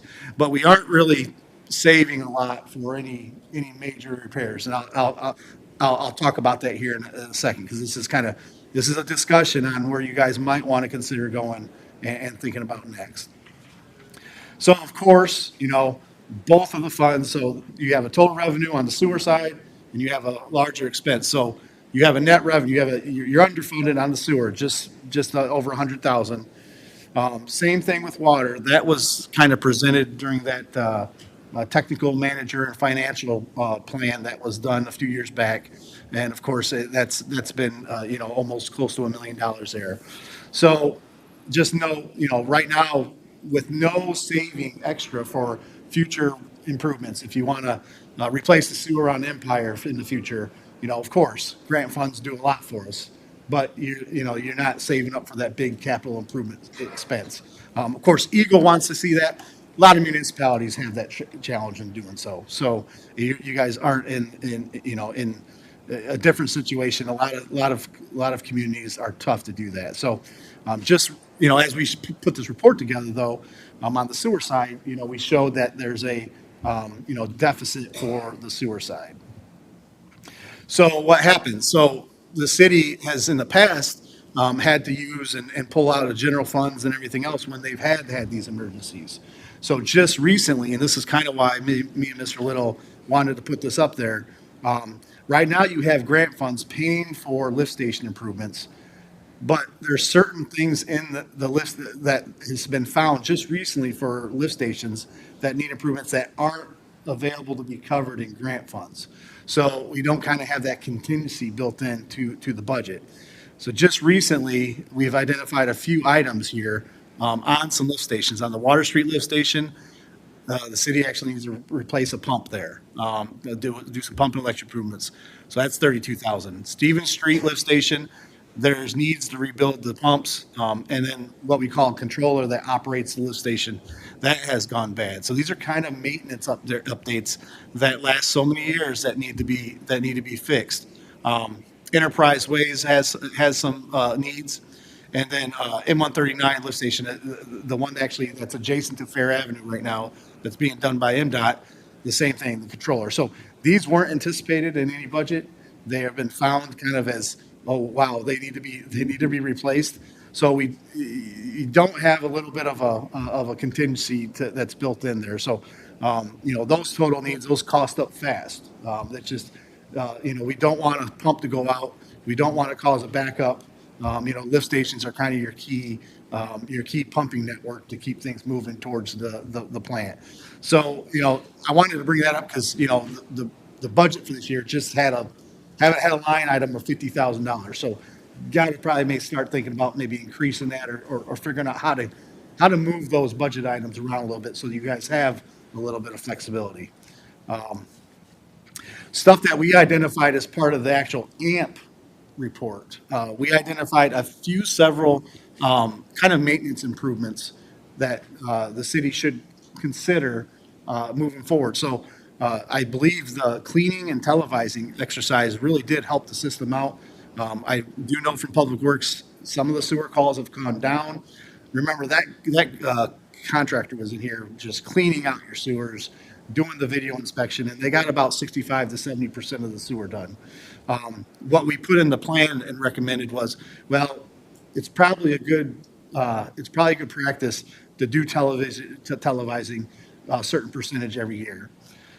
One of the things that came out of that, the sewer televising was just a lot of routes. We knew that the sewer was not root cutted and cleaned out, to really until this last couple of years when we did have that grant money. So, potentially having the city do a root cutting program. So,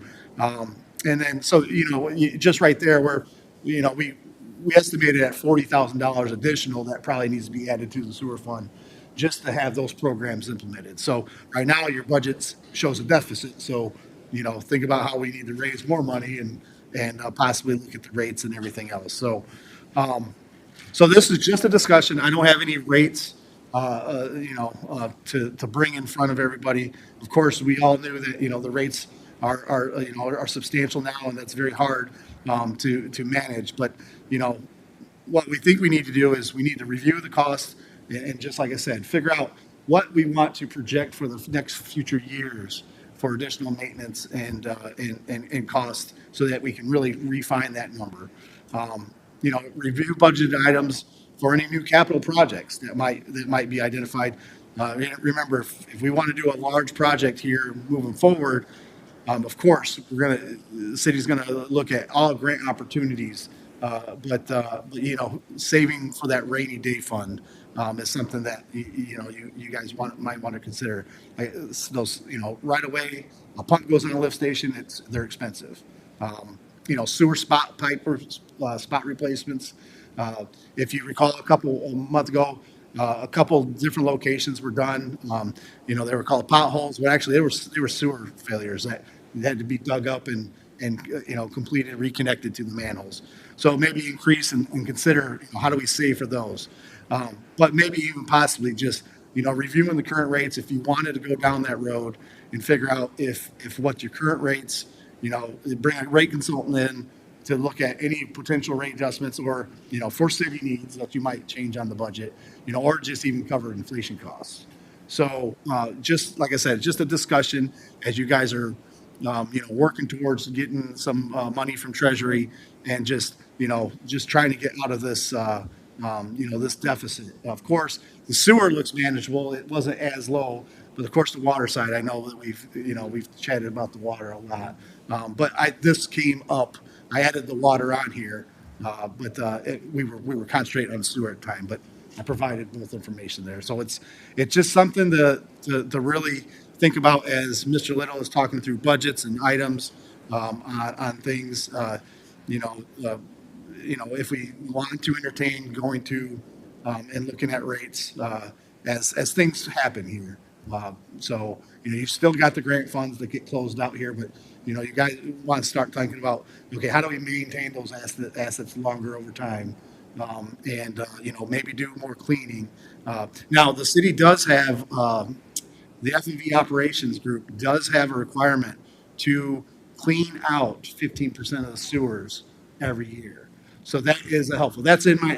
What we recommended is getting video for the pipes that we were able to get videos.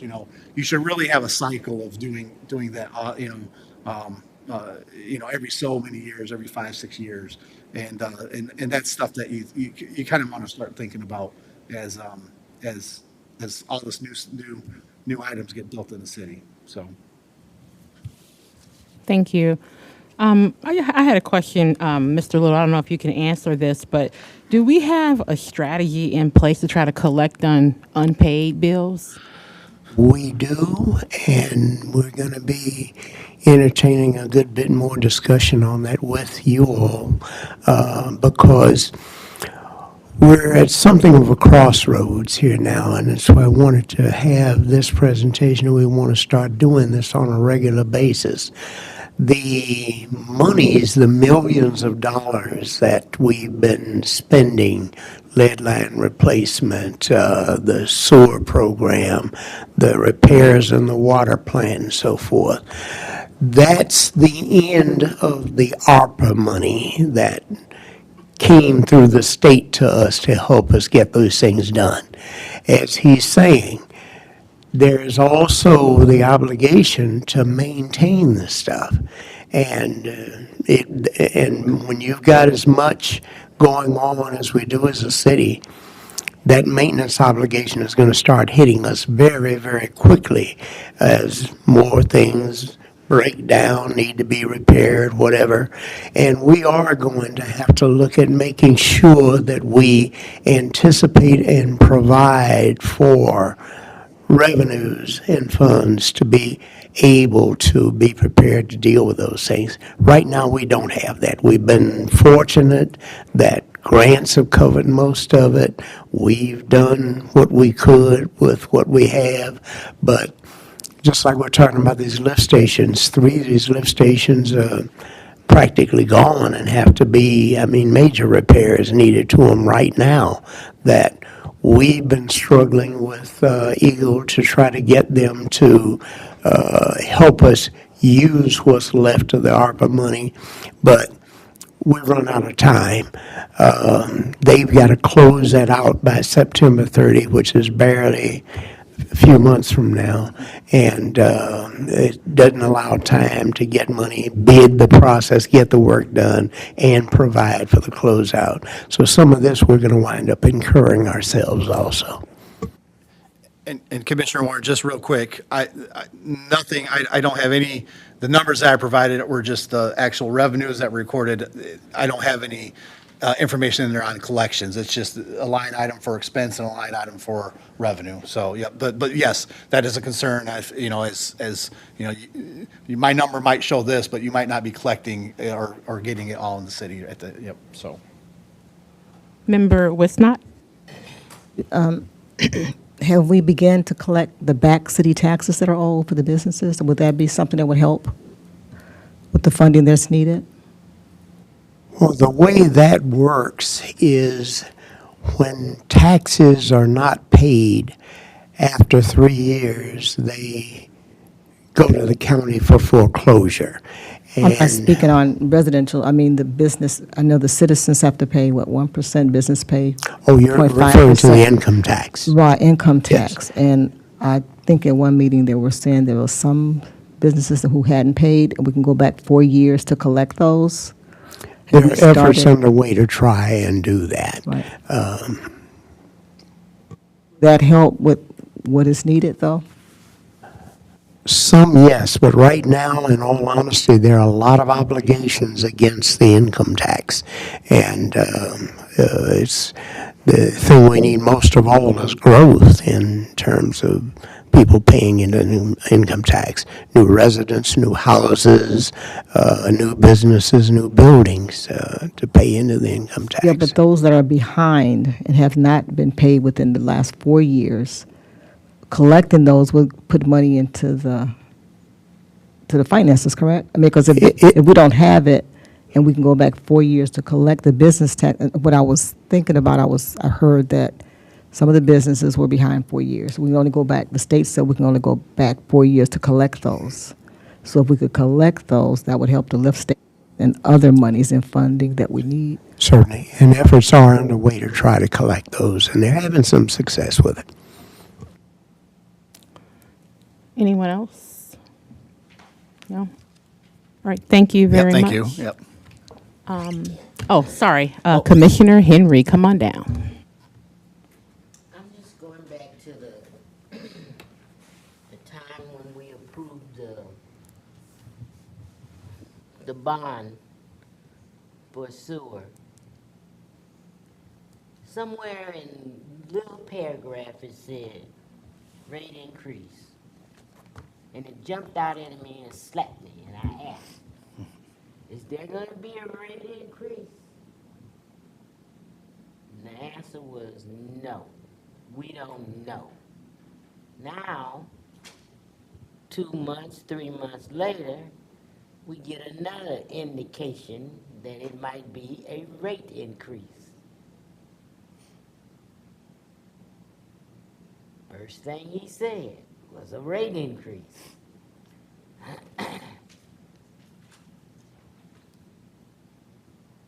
Benton Harbor residents are 49% below poverty level. It's a lot of things going on. And if you don't use your own compassion to look at how we can stop the gentrification, because when your property tax go up, your food go up, the gas go up, your water go up, your sewer go up, everything that goes up. What happens? Foreclosures. Got to let you go. Got to do something else. That's called gentrification. It's happening to us right now. So if you find a way, you gotta find a way to eliminate the poverty our people are in. This poverty didn't come back because we were lazy or shiftless. It became the system that did this to us. And we, as elected officials, have to be smart enough to protect our own. So now, this is the second time I've heard rate increase. When they come back again, they're gonna say we have to have it. He's proven to us today that it's going to happen, because revenue. So, there you go, guys. We gotta be forethoughtful of the residents. Thank you. Thank you, Commissioner. Actually, that's why I posed the question about unpaid water sewer bills, because I don't want a rate increase. So that's why that question came from me, and it's probably why the question about the business taxes came from Mrs. Wisnot. I want to say one quick thing. I have a hard stop at 7:30. Commissioner Isom, would you be able to do the citizen comments, or yes? Okay, wonderful. City Manager. I just wanted to make the point that the commissioner makes a very good point. When she asked about a rate increase, that was in terms of this budget this year. And of course, if you will recall, there was a rate increase in this budget. It was the 2.5 and actually 3%. And that specifically was related to what we have to pay to the Joint Sewage Board. But what we're dealing with here is that, keep in mind, finances for a city is always a moving target. There's never a day that is stagnant. Just like gasoline is going up, diesel fuel is going up, electricity is going up, everything we use continually goes up. I don't really know anything that's going down. And as a consequence, we don't have a choice. When we turn the lights on out there, if we're going to keep them on, we got to pay what AEP bills us. If gas is used to heat a home, if you're going to be warm, you're going to have to pay what the gas company pays. And unfortunately, and I know nobody likes the idea, the same applies to water. It's just like any other utility, and sewer and so forth. So, again, the purpose, and that's what I said when I spoke a few minutes ago, we wanted to start to put this on the table because things are moving rapidly. Those grant monies are going away. We've been told by September 30, with a very few small exceptions that they're giving us until November 6th. But they have to settle everything with the federal government before December 30. And you know what this administration, how they're operating, so they don't have a lot of choice about it. And I'm just saying, what that's going to do to us is that the extra assist that we've been able to get out of some of these things that hasn't made us go in our own pocket in some instances, it's going to be gone. I'd like to back to, but if we know that we have X amount of business who owe X amount of money in the business arena, why not collect that? We have funds to hire somebody to help that department. If we implement that, we don't have to worry about what we don't have, because we already know what we do have. We know what's not been collected. If the citizens and residents pay $1.7 million, I can only imagine what the businesses owe behind if you go back 4 years. So I think that we should strongly look at collecting those revenues so that we don't have to. I certainly agree, but I don't think it's as much as you think it is. Yeah. But back 4 years, and with all the money then projects that's been in Benton Harbor last couple of years, I don't know if those people have been paying their taxes or not, but we're not privileged to that. But if we could be transparent and know who owes and what is owed, I think that would help us to kind of know what the budget would be. Is there any information on people, like a total amount of back water bills owed by residents? And she's saying the business taxes that were not collected. Like, is there some kind of tally? On water and sewer and trash bills, yes, we have that. Income tax arena is covered by certain restrictions and laws and so forth. This is what you can put out. There are privacy considerations, even if it's owned. Well, I'm not saying we need to know, but the city needs to know so that we can start collecting. Because if IRS don't give you time to, say it's not whatever, but if the money's owed, I really know that Benton Harbor needs it. We need it for a lot of things. All right, thank you. So we're going to go ahead and move on to citizens' comments, and Commissioner Isom is going to take over from here because I have to step out. Thank you. Comments? Any comments from citizens and that want to step up to the plate and speak their mind? Good evening. Good evening. Thank you, Commissioner Isom. Nice to see you. My name's Jacqueline Elliott. As I'm sure you know, I'm a co-founder of the Jean Clark Neighborhood Coalition. All of Benton Harbor's parks deserve to thrive. Every neighborhood deserves clean, safe, well-maintained public spaces. And Jean Clark Park is unique. It is one of the city's greatest public assets and only beachfront park, and a significant source of revenue for the city. That makes it all the more important that it be properly maintained and protected. Tonight, we heard a presentation about a $325,000 sculpture for Jean Clark Park, while the park continues to struggle with basic maintenance, infrastructure, and public safety. Maintenance isn't glamorous. It doesn't come with ribbon cutting or headlines like a new sculpture does, but stewardship is one of the most important responsibilities of local government. The bathhouse at the park has been deteriorating for years after storm damage. I wouldn't be surprised if it has mold inside from when the roof blew off years ago and was exposed to the elements for weeks without even a tarp covering it. I also brought photographs of the current condition of the park because I believe they tell the story better than I can.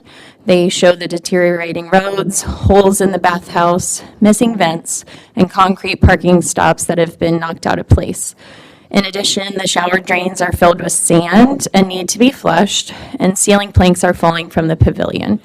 These aren't cosmetic issues, they are visible signs of deferred maintenance. And before the city takes on another permanent structure, I hope that you'll look closely at the condition of the structures and the infrastructure it's already responsible for maintaining. Our coalition had to advocate for something as simple as replacing a missing stop sign. Meanwhile, the city is paying for electricity on an empty, unstaffed gatehouse every night while saying that it will not use the very gate it installed to help manage the park. That gate was closed nightly for years, and asking the city to use existing infrastructure is not controversial. It's basic stewardship. Reckless driving, drag racing, and the lack of consistent law enforcement presence have been ongoing concerns that residents have documented and reported to city leadership for more than a year. Parking attendants cannot stop dangerous driving or illegal activity. They can only write parking tickets. Ironically, the two existing sculptures at Jean Clark have become obstacles that drivers race and do donuts around. And I want to note that our coalition has repeatedly asked to meet with City Manager Little, and also we've invited the mayor to meet with us, and we're still waiting for a response. We are asking for action from the city. Our petition now has more than 280 signatures from citizens who believe that Jean Clark Park deserves better stewardship, stronger public safety, and basic maintenance, and those voices deserve to be heard. Our coalition will continue showing up, asking questions, and advocating for responsible stewardship of Jean Clark Park. We believe that residents deserve transparency, accountability, and a city that maintains the incredible asset that it already has before taking on new commitments. Thank you. Thank you. Comments, citizen comments? Mr. Duncan.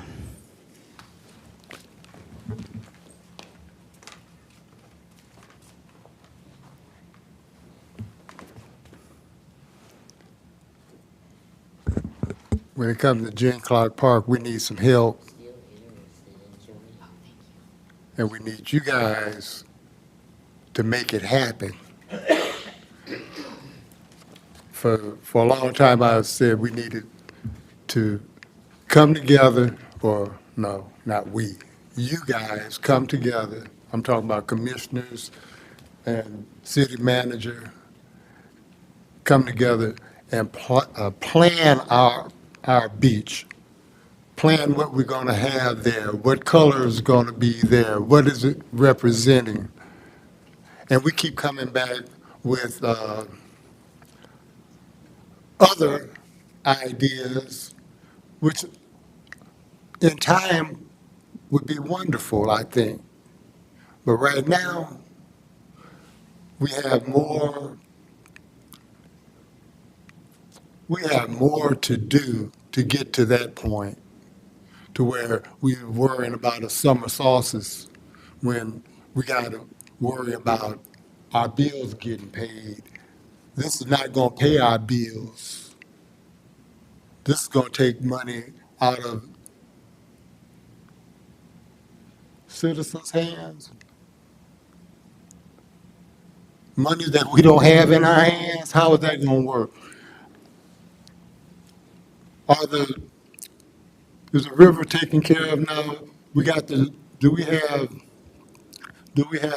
Mickey Yarborough Park taken care of, where the bathrooms are being taken care of and the bathroom is open now? That's an open question. Anybody can answer that one. This is citizen comments. This is citizens' comment, but I'm looking for an answer. Do you have an answer for me? Do not have an answer. Well, maybe the city manager does. Would you ask the city manager if he has an answer for me? City manager, do you have an answer for Mr. That Johnson? is in the process of being taken care of right now. Everything is a process, It's not sir. happening right now. Yeah. That's my point. How many holidays have gone by and it hasn't been taken care of? How many holidays have went by that our citizens haven't been serviced correctly? Where is safety, public safety? And our bathrooms are porta potties. No hot running water, no cold running water, but they're parks. I would say no one's, and especially the commissioners, are not doing anything about it. You're leaving it to the city manager. You can't, none of you guys can come up with nothing creative to figure out how we can use an outdoor privy. That's all we get. That's the love we get for all of our taxes that we pay. And you keep doing it.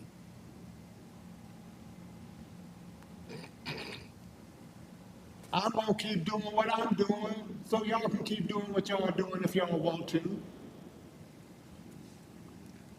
Citizens need to come in here and tell you guys to do something, because you're not listening to people what come in here and suggest, not telling you what to do, but suggest that we fix this. And when you do fix it, what kind of chemicals you gonna use down there on the river? You want kids to do it. I know you already know. You gotta know you're gonna have kids going there clean. If we hadn't said nothing, they'd be in there probably right now.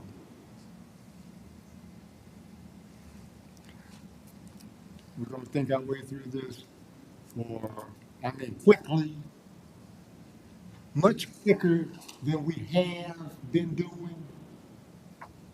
Through the chair, I'm asking you.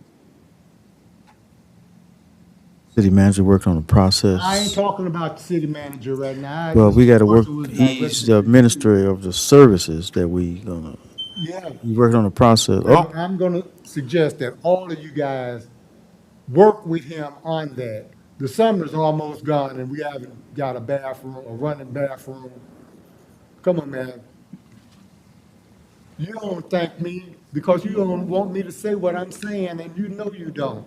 But I'm gonna be here next week too, God willing. To come back. I want everybody else was on YouTube to understand this too. Go get tested for water poisoning. Go get tested. Take your kids and get them tested. I don't trust this program. I don't trust the whatever it was you used to say all the time. I don't trust it. I don't trust it. I got water poisoning. So if I got it, you got it. Probably. I hope not. But it's serious. Cleanliness is next to godliness. We don't have a bathroom. How godly are you guys? Duncan, your time is up. I ain't trying to rush No, you you ain't off. gotta rush me off. You let me get up. When I get up, I am finished. I don't even like sitting here saying anything to you because I think I'm saying things that you don't even want to hear, don't want to do nothing about or nothing, or want to take your time, drag your butt. I got my butt up. I'm gonna get out of you guys' way for right now, but I'm gonna come back and ask you questions like, where's the litigated property at? Where's that listing that I asked for? I think I came through your chair and I got no answer. That's why I have to say what I have to say. And this is Wednesday night meeting. You are not supposed to be rushing me. Rushing you, Mr. Duncan. Here you are. I feel rushed. So- No, I'm hungry, and I know you want something too. Something. Staying with you, Mr. Duncan. Thank you so much. Any more citizen comments? Thank you, everybody, for attending. Meeting adjourned. Too late. Yeah, it's too late. Jerry. I was about to go I'm talk to pro- the city manager. I'm apologize, Jerry. Go ahead. Let me talk. We just Let me talk. Go ahead, update. I'm sorry, Parks. Too late, she done already checked you out. I'm gonna go along with y'all. It's too late. Don't ask me nothing about what's going in the park tomorrow. Thank you very much. We're adjourned. He should have been before the public. See, Jerry, my bad. We don't care what you doing in the park, just do it. Slow down. Point of order. We don't care, we ain't in no order, we closed out. The clerk closed us out. Okay, here's the update. Thursday, every Thursday at 5:30, you can play spades, dominoes, big wheels, cornhole, croquet. Every Friday, you can do the same thing at the same time at the Liberty. The Liberty will be hosting the cornhole bar. The DDA will be hosting the croquet bar in front of the little blue containers.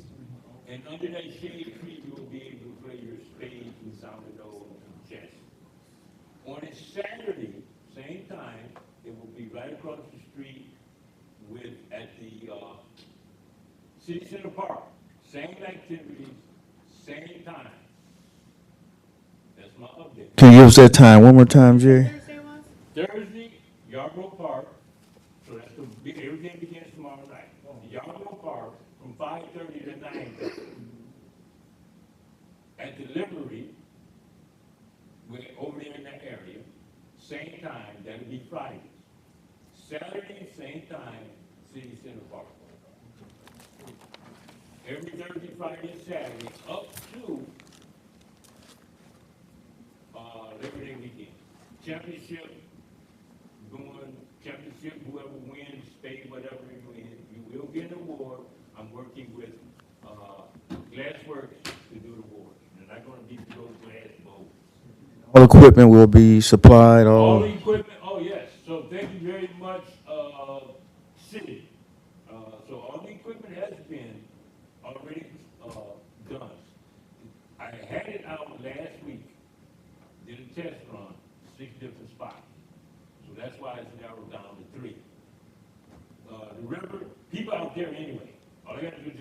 tables and they'll start.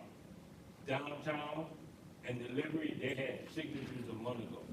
Sign-ups a month ago. So that is the update. So if you want to play 3 days a week, come Thursday, Friday, and Saturday. If you don't, pick a spot, go to it. But when you register, if you're registering and you only want to play in one spot, then you get eliminated from the tournament. Because you got to play in every spot to stay in the tournament. Any questions on that? Just do it. Thank you so much, Commissioner Edwards, for your Parks and Rec update, and thank you for your hard work, your dedication, and volunteering. Thank you so much. It is volunteering. It is hard. It's hard. Thank you so much. Jason, you got anything you want to play cornhole and something? Okay.